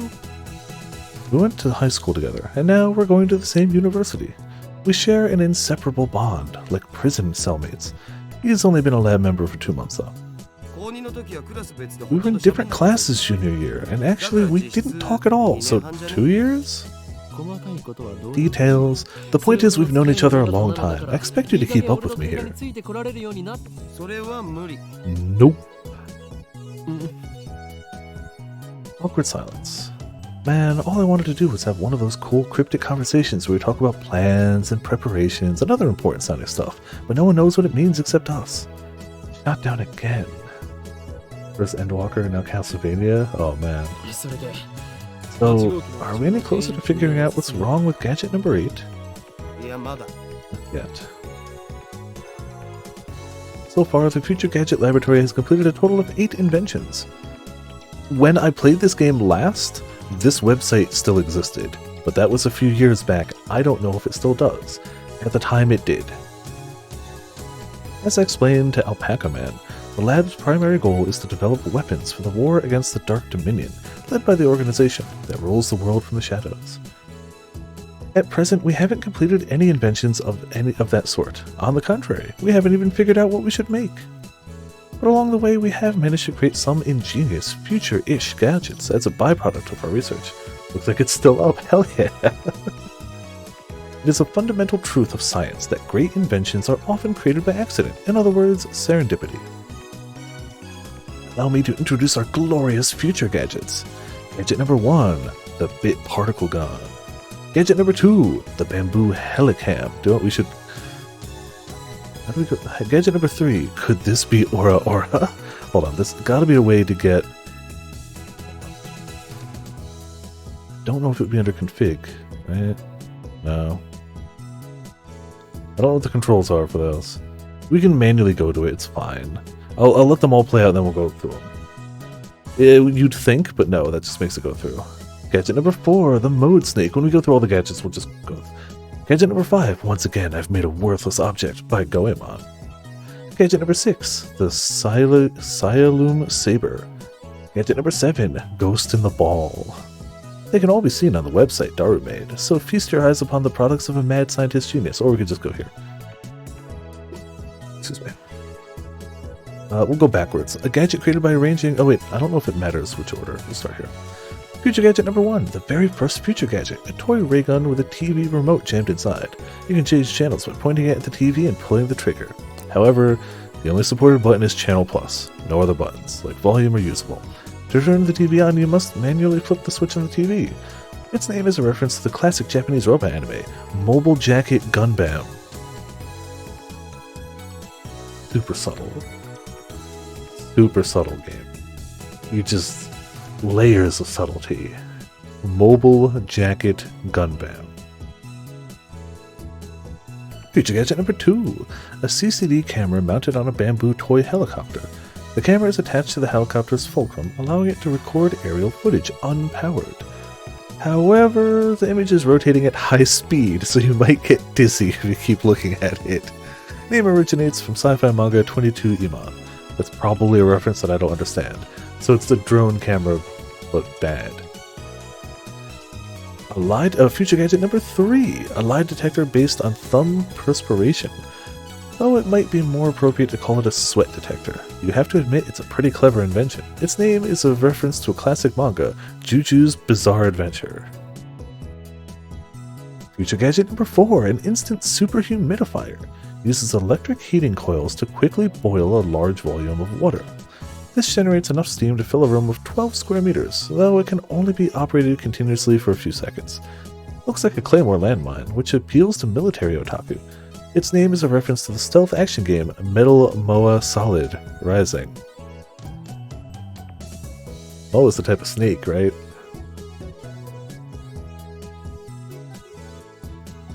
Sure. Future Gadget number 5, created by combining a dryer and a vacuum. The dryer is operating using the exhaust off the vacuum. Its name is reference to the popular anime Lupants III. This humidifier to surpass Metal Moa. Future Gadget number 6, a red chemical glow stick with a handle attached, allowing one to grip it like a sword. Made possible not just with Future Gadget Laboratory hardware, but also with chemical knowledge, inspired by Spark Wars, a series of epic sci-fi movies. Lightsaber. It's a lightsaber. Future Gadget number 7, a gadget created by arranging 12 6-inch CRT monitors in a sphere. Small CMOS cameras are installed in the gaps between the monitors, each connected to the monitor on the opposite side of the sphere. This attempt at practical optical camouflage is the greatest masterpiece among the completed future gadgets, but its sheer size makes it difficult to store. Its name is derived from the sci-fi manga Ghost in the Husk, which has an anime adaptation. That's why I had to go through all these, because they're all good. Fantastic. Anyway, our current problem is future gadget number 8, the Phone Wave, name subject to change. Phone Wave is a pretty weak name, so I've added name subject to change to the end until we come up with something better. For the record, it was Mayuri's idea, not mine. When a future gadget is completed, the three of us discuss what to name it. I prefer names based on mythology or names with hidden meanings that need extra explanation to understand. Daru thinks my naming style is too ridiculous. He just doesn't have a passion for words like I do. Mayuri can't be bothered to remember difficult names. She says they don't fit in her head. Like me trying to read Urion J lines, and so our opinions on gadget names are always split. But I digress. The Phone Wave, name subject to change, is, in short, a remote-controlled microwave. You put food in the microwave before you leave, then on your way back, call the attached cell phone to start the heating process. Voila! Hot food ready on your arrival. So it's basically a piece of junk. A few days ago, however, we discovered that the Phone Wave, name subject to change, I'm going to say it every time it's part of the name, has a second unintended capability.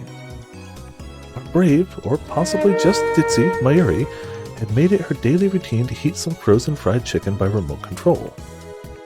Long story short, she was defrosting her beloved juicy chicken number 1, as usual, when the unexpected happened. The chicken came out more frozen than when she put it in. The microwave refroze the chicken.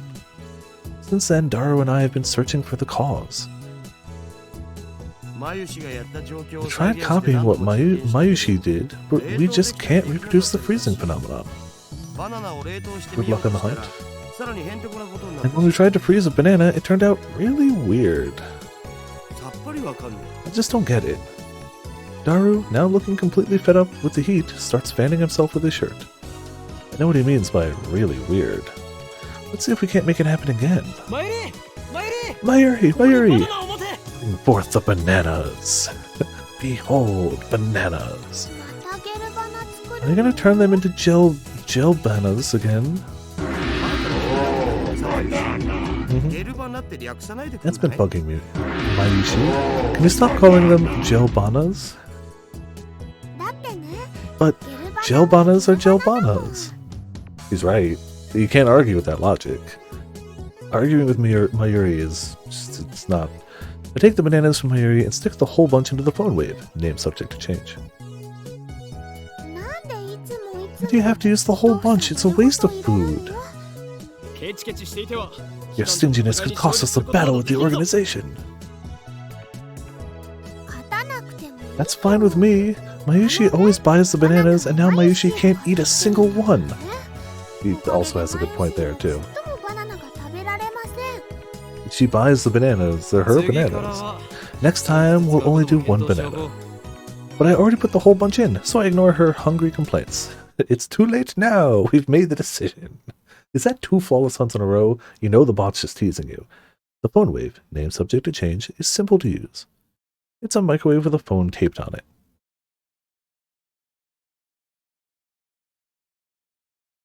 There it is, folks. It's a microwave with a phone taped on it. The number is already in my address book. I just need to call the Phone Wave. Now, where did I put my phone? Check my pants and coat pockets. Where did I put my phone? Check my pants and coat pockets. Oh, do we have to actually... Hold on. I think we actually have to open... How do you open the phone? There's a button for it. You can actually open the phone, and I don't know what the button is. Game... Help? Ah, look at that. Wonderful.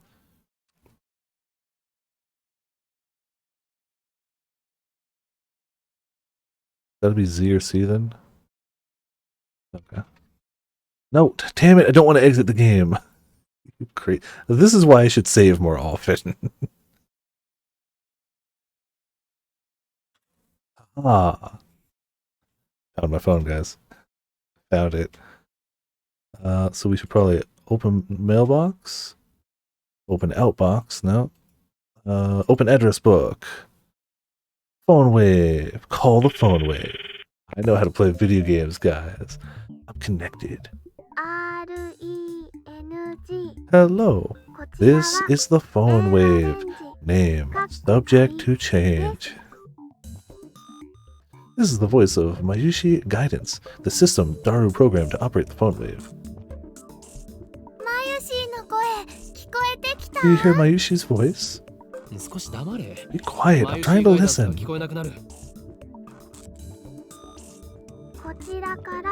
You can operate the timer from this menu.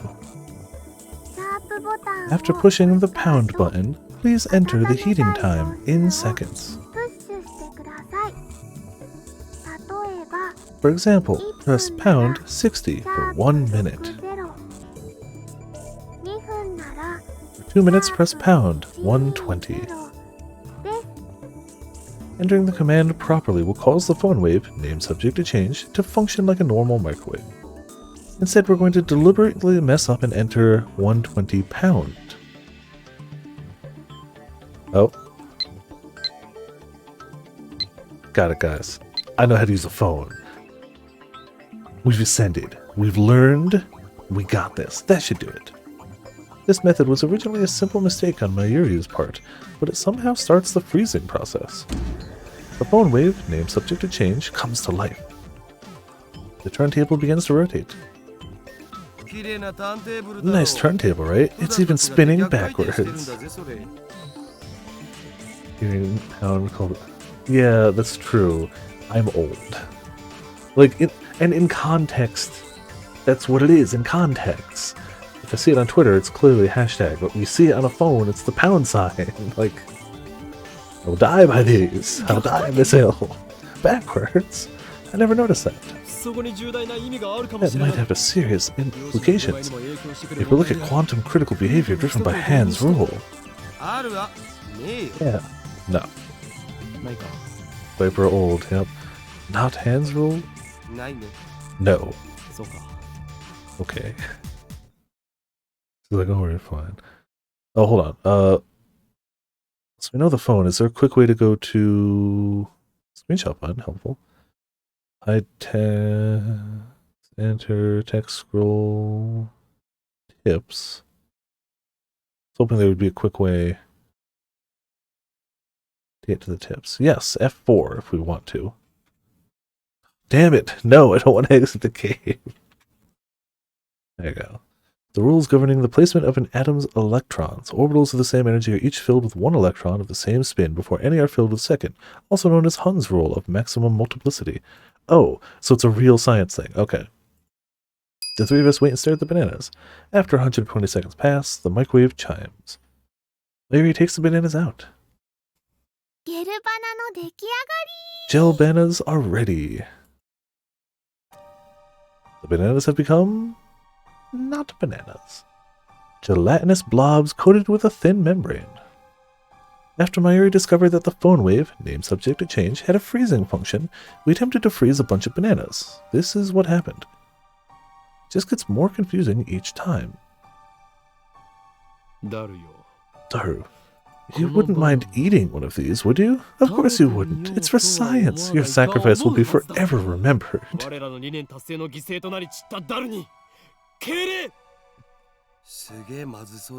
look really nasty. Yeah, it looks like snot bananas. The taste doesn't matter. What matters is that you eat it. So come on, Daru. No need to be shy. Break a leg or a stomach and go for it. No way. Fine. Mayuri, the honor shall be yours. But gel bananas are all gloopy, droopy, soft, and squishy. None of those words are good for food. Okay, not all of them at least. Wait, she already tried one? It had no flavor and wasn't tasty at all. She did already try one then. Gloopy, droopy, soft, and squishy. Daru, what do you think? Soft and squishy bananas. Soft and squishy banana. Tasty. Just the instant. Mayushi, say your banana's all soft and squishy for me. Daru, no. Daru-kun, your nose is bleeding. Please, just say it. Your banana's all soft and... Don't make her say that, you perv. Daru retreats after hitting him with a tissue box. Mayuri looks up at us with an innocent smile. She doesn't get it, obviously. Anyway. Gelatinous, a semi-solid state of matter. In other words, there is a possibility that the intermolecular bonds were weakened. Killed him like a Koopa, yeah, the exact sound. That's the sound tissue boxes make, right? What could have partially liquefied the bananas? I got it. I turned to the whiteboard and write freezing in the middle. Then I crossed it out and slapped the board with my hand. What we thought was a freezing function is actually something else. Yeah. Freezing doesn't usually turn things gelatinous. A bold statement, if I do say so myself. So why isn't anyone surprised? Now's the time to shout, what do you say? Come on! Don't be shy. The reactions are pathetically weak. Mayuri probably didn't even understand half what I said. I already knew that. Yeah, oh. The problem is we don't know what it is doing, or why it's doing it. If it's the opposite of freezing, then couldn't it be thawing then? What a silly question, Mayuri. What you're describing is just a normal microwave. Then what is it? I don't know. We don't know, and that's the problem. He's right. To be honest, I haven't a clue. In any case, there's nothing we can do about it now. It's time for Daru and I to head to Daibiru? It's going to be a seminar at ATF, and we have to be there. It's part of our studies at Tokyo Denki University. Summer credits, basically. We have to attend the seminar and write a report. Come to think of it, what's today's seminar about again? I looked it up before the summer holiday began. I should have written it down. Behind me is the large unidentified object that crashed into a building near Akihabara Station. The building is under police barricade. No one is allowed to approach. But from a distance, the object appears to be some kind of satellite. As we cross the overpass that connects UPX and Daibiru, I look down to see a huge crowd of people moving through the plaza. There are even some garishly dressed young men and women, the sort you don't usually see around Akiba. Everyone is walking towards the main street, which is still cordoned off. Daru, aren't you going to check out Radikan? Oh hey, no point. Can't get close. I've been following the news online though. There's already 100 threads about it on Art Channel. It's huge, man. Oh, we've got to check our mail. Sorry, Daru. Phone. You know, I'm really sad about dropping my UPA.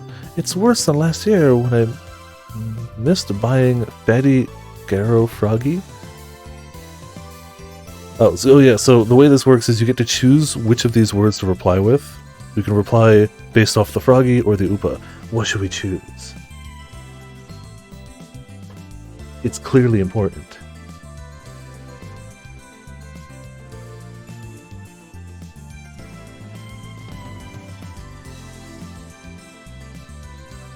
This changes everything. We're not going for the perfect ending the first time through. It's super easy to get after a full playthrough, because you have to make very specific choices at very specific times, and I'm not worried about that right now. So, like, I don't know the path to the true ending. We're gonna get it eventually, though, don't worry. Go Big, the cat, and go Froggy. There you go. That's the one from last year, right? I thought you weren't interested. Send. Hey, we gotta... Oh, you guys can't see the achievements, because I'm window capturing. This was the... Oh, yeah, that was the video attachment one. Can we... Oh, hold on. Change wallpaper? Yeah, let's go...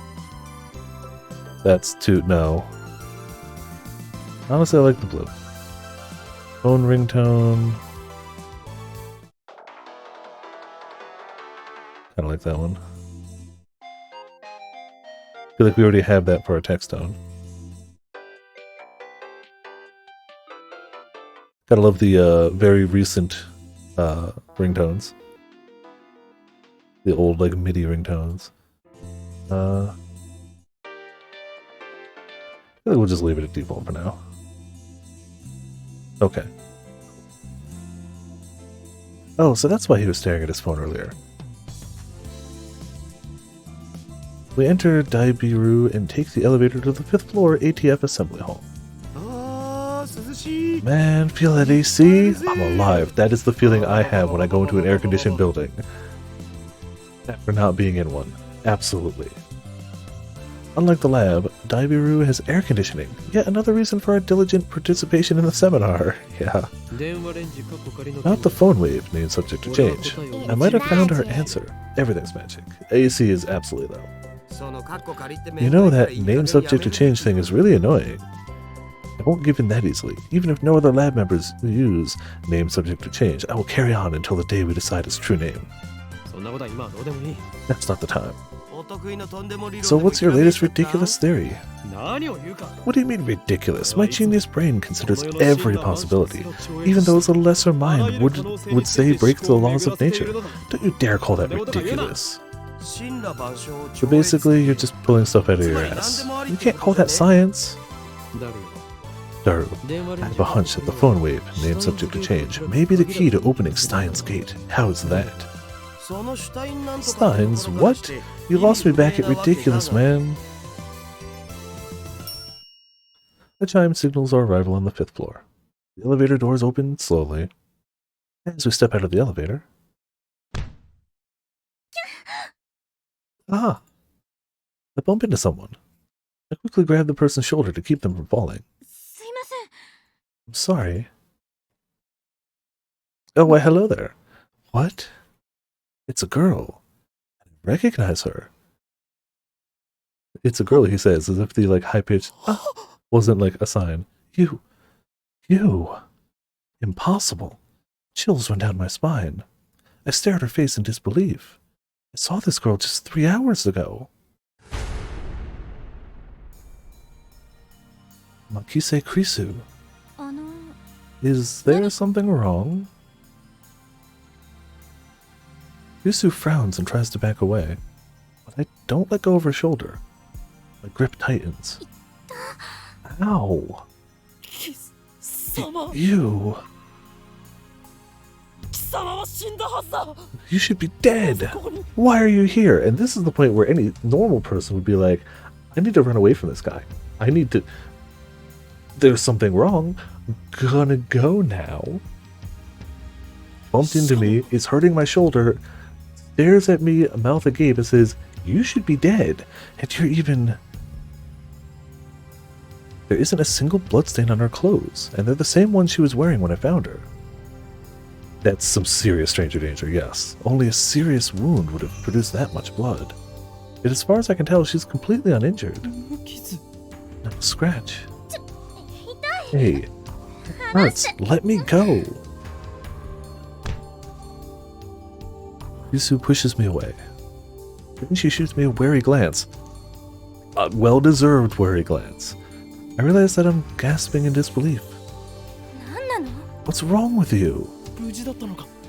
Hey, but that's impossible. Someone stabbed you. I saw you lying in a pool of blood. That again... Daru interrupts. Wait, there's something strange about what he just said. What do you mean, again? I mean, you sent me that email like a week ago, right?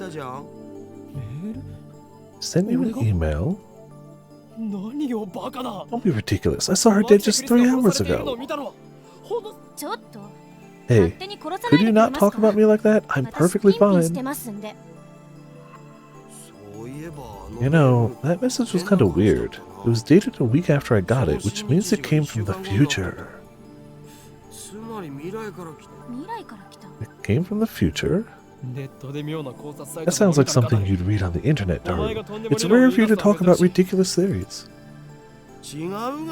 No, the date was definitely a week later. It came from, the 28th. Wait, it's today. Daru pulls out his phone and shows it to me. He's right, the email was sent from my phone. You received it on July 21st at 12:56. But it was sent on July 28th at 12:54. It was split into 3 mails. Someone stab, bed, Makise, Ryusu, don't. Why did I send such a short message in 3 parts? It looks like the 3rd email got cut off. I do recognize the content though. This is the email I sent you 3 hours ago. I sent 1 mail, not 3, and there should be more text. Did Daru really get this a week ago? Interesting. Suddenly, Krisu was standing next to me, peering intently at the screen of Daru's phone. Wait, the email's not important. Well, maybe it is, but not right now.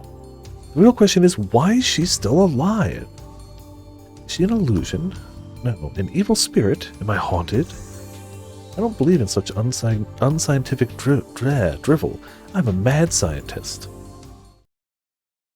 I timidly reach out to Krisu's face. My fingertips stroke her hair. Yeah. Kick him in the nuts and run away. Honestly? Feels silky. Quite the cuticles. Substance. She has substance. Of course she's not a ghost. How silly of me.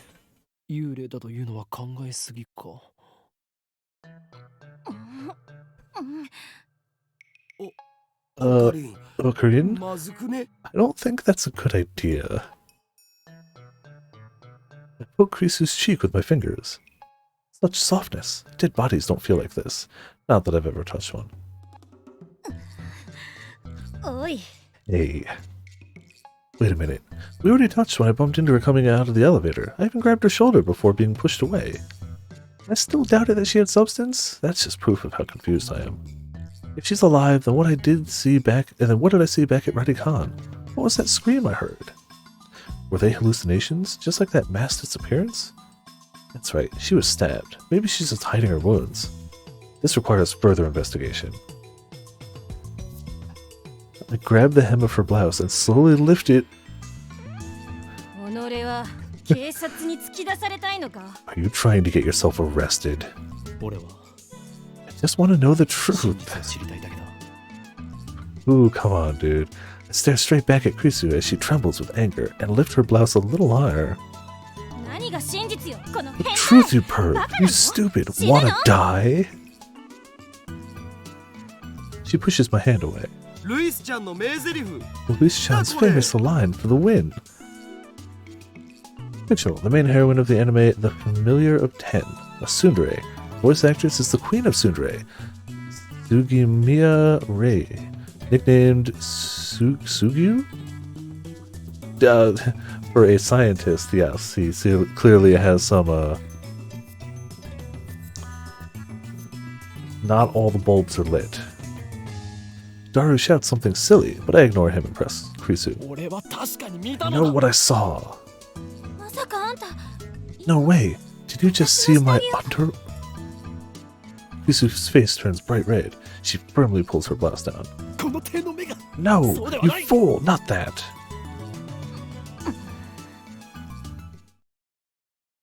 Earlier this afternoon, after Dr. Nakabachi's presentation, someone killed Makise Krisu and left her in a pool of blood.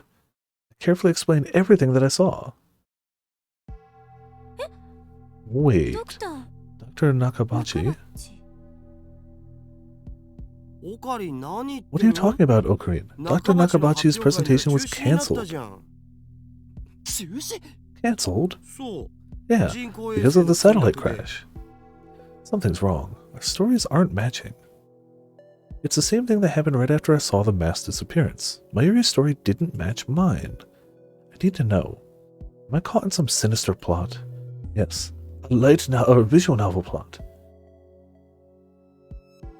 Is this another organization conspiracy?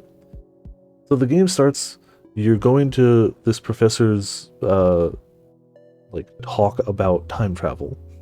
You hear sound on the roof, you go up there, there's a satellite there. Weird. Security shows up, it's like, get the hell out of here. This is going to be the TLDR version, obviously. You go down to find Mayuri. You're there with Mayuri, because you gotta go with Mayuri, she's awesome. You go back down, she does a gotcha machine. You go back up to the presentation, you call him a hack and a fraud. He's just copying someone else's time travel thing. Krisu finds you, brings you downstairs, is like, you're weird. You're like, you're part of the organization, because I'm Chinibio, and everything's part of the organization. He runs away, runs back to find Mayuri, goes downstairs, cool. Goes to send Daru a mail, everyone in Akihabara disappears. The entire main street of Akihabara has 0 people on it. At all, at noon, in the middle of summer. That was 3 hours ago in game time. And things have progressed from there. I think you came in about that time when we were in the lab doing the lab stuff. That was an hour after that. Now it's 3 hours after that, and we're going to a talk. But that was the opening sequence TLDR. Probably missed some bits of the TLDR, but whatever, that's it. This is another organization conspiracy. Excuse me, oh, sorry, I did miss something. He sees her dead. He sees her dead on the ground. You hear a scream after the end of the time travel thing. You go down a dark hallway where the scream comes from, and she's dead on the ground. And he panics and leaves, and that's when he sends the email. Sorry. What's up, Potions? Yeah, so that's the thing. Straight up, sees her dead, goes out, runs outside because you see a dead body, you panic. I would. Sends the email to Daru, and it's a Castlevania 2. My name is Hoyoin Kyoma. Really, man? You're hopeless. Okay, Hoyoin-san, I'd like to hear your story in more detail. It looks like she finally understands I'm not lying. But I still don't understand why my memories don't match everyone else's. I doubt that I can give her a good explanation. Just then, an older man steps out from the assembly hall. Makise-san, it's almost time. Huh? Oh, right, thank you. It's pretty much. Oh, then I assume you saw the Soken tag and this insane outpouring of love and support. The massive, yeah. Nobody really knew until they talked about it last night, and then just the floodgates opened, and it's really heartwarming and it's really wholesome. Oh yeah, so Yoshi P announced last night on stage that last year Soken was battling cancer. He was hospitalized in the middle of the COVID pandemic where nobody could even visit him. He was hospitalized battling cancer, and Yoshi P was breaking down on stage telling the story about how like Soken insisted on continuing to work because the music for the Warrior of Light fight he wrote from the hospital. He wrote that in the hospital with cancer. And obviously Yoshi P was like, no, he'll better live. And Soken was like, this brings joy to people. This work is things that people enjoy. We have so many Warriors of Light, so many players that love the music of this game. And he opted to keep working, even though nobody expected that from him. He worked through it, and it's in remission now. And obviously he was on stage doing shenanigans and stuff. But like, yeah. Straight up, like, no one really knew, but they announced it, and it turned into a massive. It was a trending Twitter tag. It was like, "Welcome back, Soken." A ton of fan outpouring of just positivity for this man. It went from one day memes to the next day sadness, crying, and support, and like, yeah, the sheer amount of like outpouring of positivity is truly amazing. And that's just the bits I've seen other people retweet. There's tons of it out there. I haven't gone seeking beyond what I've seen, but there's so much, and it's... Oh man, we don't deserve Soken. That's the takeaway, is we don't deserve him, but we should be damn happy to have him. So yeah, that's the short version of that. There's a lot of it out there, and it's fantastic. And I have absolutely made it, like, while I haven't gone searching for more, any bit of positive Soken info that hits my Twitter timeline, I'm retweeting that. Period. I've already been like, if you guys don't want to hear this, may as well just mute me for a time. Hard stop, I'm retweeting everything about it. Like, it's too good. The toppest of tiers. I agree wholeheartedly. So yeah, I can't even imagine. Like, I'm so glad he seems to be doing well now. He doesn't seem to have lost his sense of humor, if Lahi has shown us anything. Because, like, ooh, yeah, you do what you gotta do, Potions. It's the plus side is, while it has sad beginnings, the sheer positivity and wholesomeness of it all is just mind-bending. While we obviously don't deserve somebody as good as Soken, 14 community is really good. Like, really good.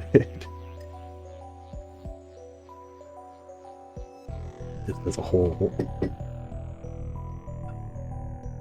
Shockingly so, yeah.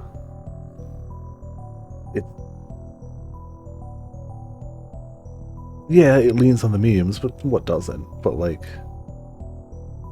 I feel like the community at large, the most, like, negative thing is lol floor tank. And that's not even that bad. Like, yeah, I agree. It's shocking. Most games that stay active for a long enough time end up... 14 is this weird, perfect balance of really good devs that actively listen to their player base, actively communicate with their player base, sharing and love the memes of the player base. And again, there's always going to be some bad eggs. I've encountered people who just post nasty things in chat. It happens, but like, my overall experience in 14 has been overwhelmingly more positive than my overwhelming experience in, like, WoW. And I had a lot of good times in WoW, and I met a lot of good people in WoW. Some of them I still keep in contact with, and that's nutty, because I haven't been in a guild with them since I was in college. Not to say WoW is all bad, because it's not, but it's still just shocking how generally positive the 14 player base and fan base is. I almost never see actual, like, big internet arguments between 14 people of, like, different sides of stuff. It's nutty. Nutty. It's too good. It's too good. And it should stay that way. Also gotta blow my nose real quick.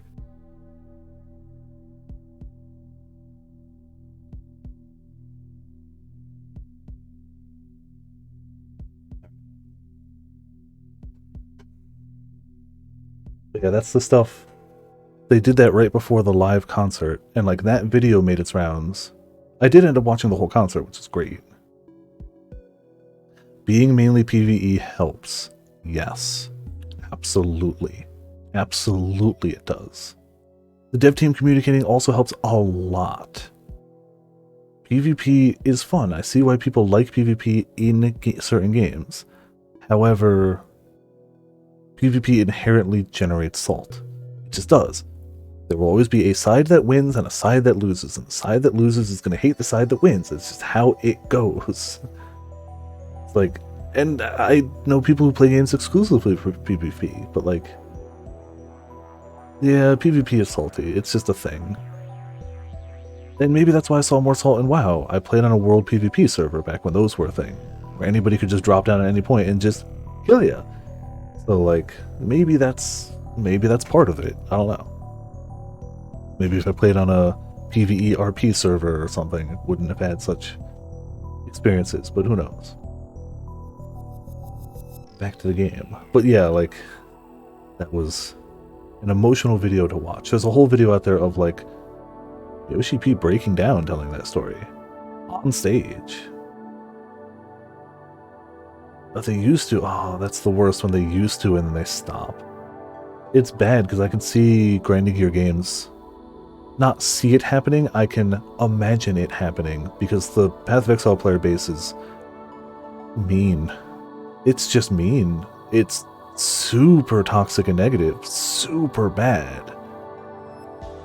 And Grinding Gear games does a really good job of communicating with the player base, and anytime they say anything, it's twisted into the negative. If they say, we're working on A, but then A takes a little while and doesn't come out, the forums and Reddit are flooded with posts of like, they said they were working on this, grab your pitchforks, like, rah, it didn't come in time, it wasn't what we wanted, they're gonna fix A, but my problem is B, and it's awful. I have enjoyed Path of Exile a ton more since I've just stepped away from all that. I don't check the forums, I don't check the subreddit at all. It's toxic as hell for a company that's trying. They're communicating, they're putting out...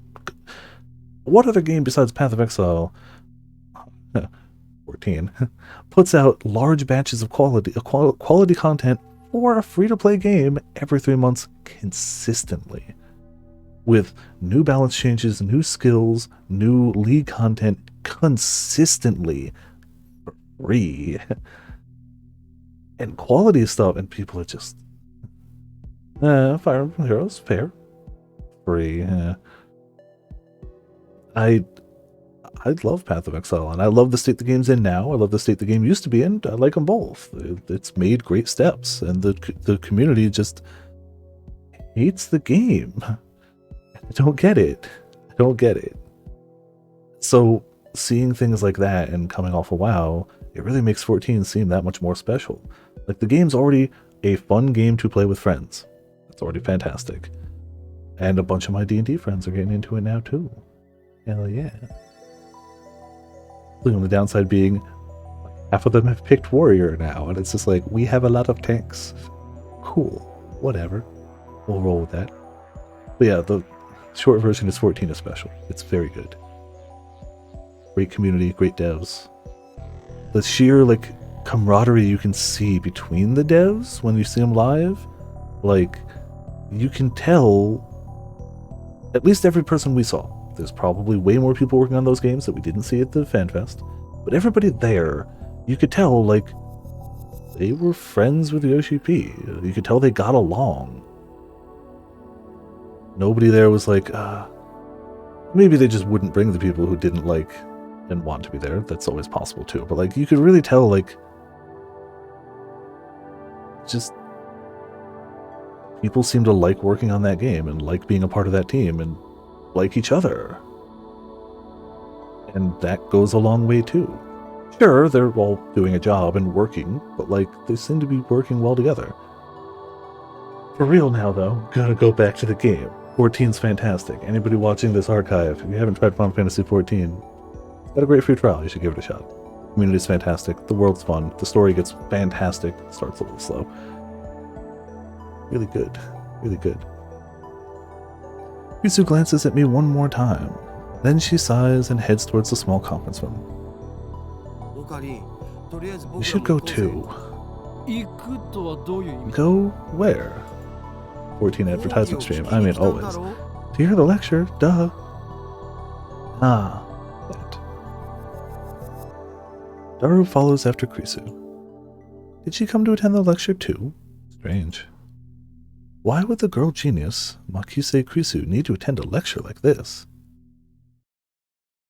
Okay, my guess was a bit off. The girl genius didn't come to attend the lecture. I'd like to thank everyone for coming to hear me speak today. Yeah, why would the girl genius come to attend a lecture? She wouldn't. She'd give the lecture. She's the one giving the lecture. Japan's famous girl genius, Makise Krisu, who had her thesis published at the tender age of 17. According to Daru, she turned 18 a few days ago.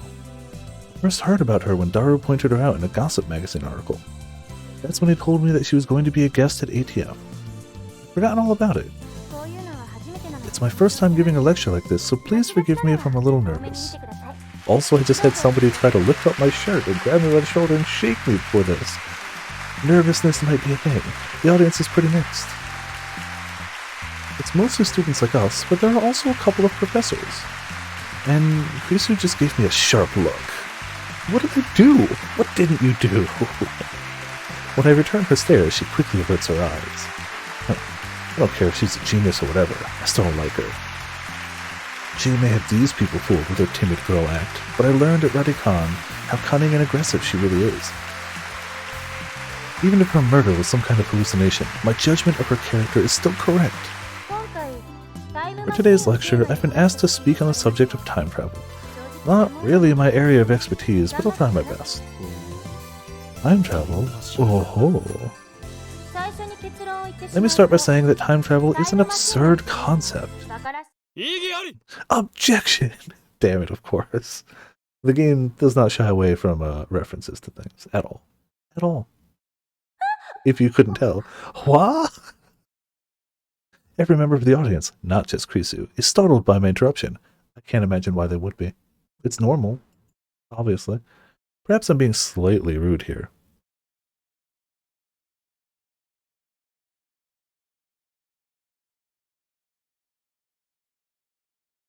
Maybe.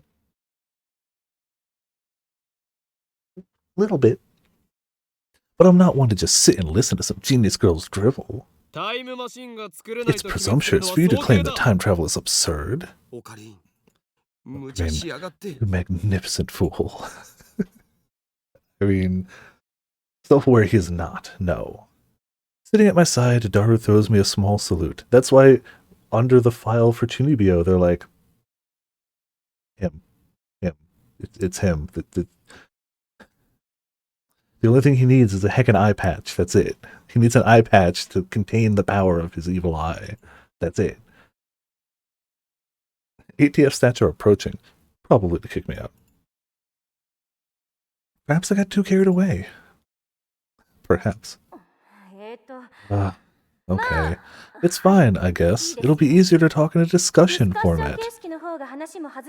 And that's rolling with the punches. That's professional level there. That's not first lecture stuff. That's like, fine, got this. Thanks to her proposal, the event staff refrained from escorting me out. She sounds a little pissed. Can't imagine why, but let's not mind that. But before that, please listen to my thoughts on the subject. Scientists have proposed many theoretical models of time travel, but there are 11 in particular that bear mentioning. What are the major theories of time travel? I've heard about the cosmic string theory at least. The 11 theories. 1. Neutron star theory. Black hole theory. Light speed theory. Tachyon theory. Wormhole theory. Exotic matter theory. Cosmic string theory. Quantum gravity theory. Cesium laser theory. Elementary particle ring and laser theory. Dirac antiparticle theory.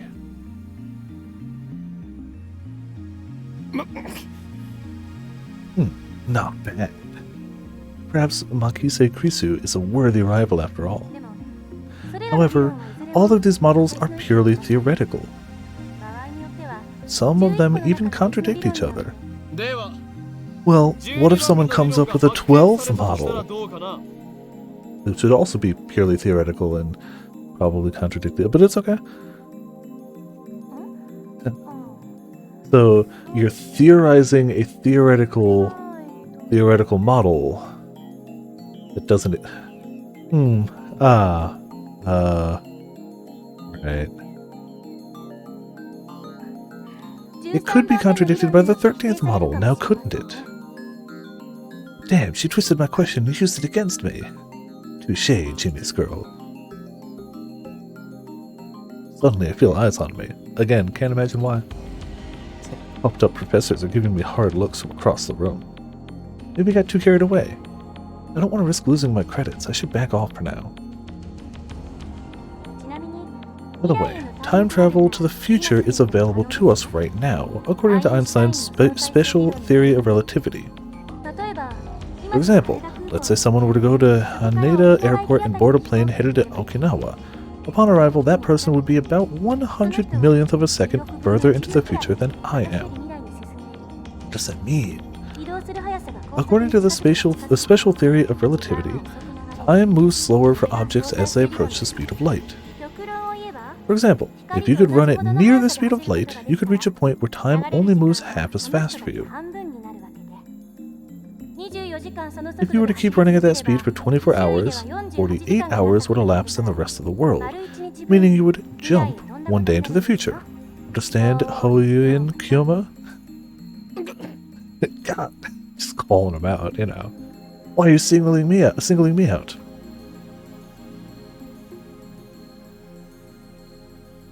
Why, he asks.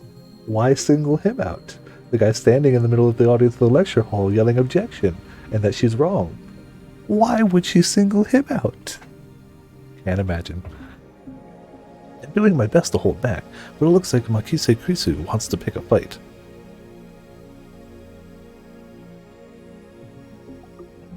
I wish that she hadn't said that name in front of so many people.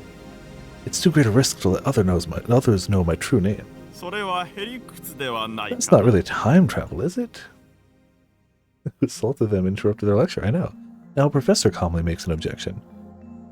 True, Makise Krisu's example isn't strictly time travel per se, but I never expected an older man, a professor at that, to refute an 18-year-old girl. Maybe he's just testing the genius girl's resilience. Yes, you're right. The genius girl readily concedes the point. If she were a normal 18-year-old, it would be impossible for her to be this calm in front of all these people. A normal 18-year-old would panic when refuted by such a distinguished-looking professor. Really? And yet, Makise Krisu giving off an aura of gutsiness that says, I can take this guy on. And what about getting to the past? Going to the past is possible right now. Take a look at the sky at night. You can see light from tens of thousands of years ago, can't you? It's not time travel either. This time it's a nearby student who objects. Well, I was just getting started. Was it just me or did Krisu look a little nervous just now? Let's say we wanted to make a machine that could physically transport people through time. What would we need? The best candidates for this are cosmic strings and wormholes. A cosmic string is a string-shaped crevice with extreme mass. String-shaped crevice, so a black line? That must be how they enter our universe. But do cosmic strings really exist? Elementary particle. The crevice is about as wide as an elementary particle, and at least as long as the diameter of a galaxy. So you know, tiny. It has immense mass, so it distorts space-time. If you were to travel through that distortion, you could make a full circle around the string in less than 360 degrees. In short, you could do something resembling a warp. This is called a space-time angular deficit. We're gonna just smile and nod, right? When you pass through an area of angular deficit, transit time becomes 0. So because it warps space-time, you can spin 360 degrees without technically spinning 360 degrees.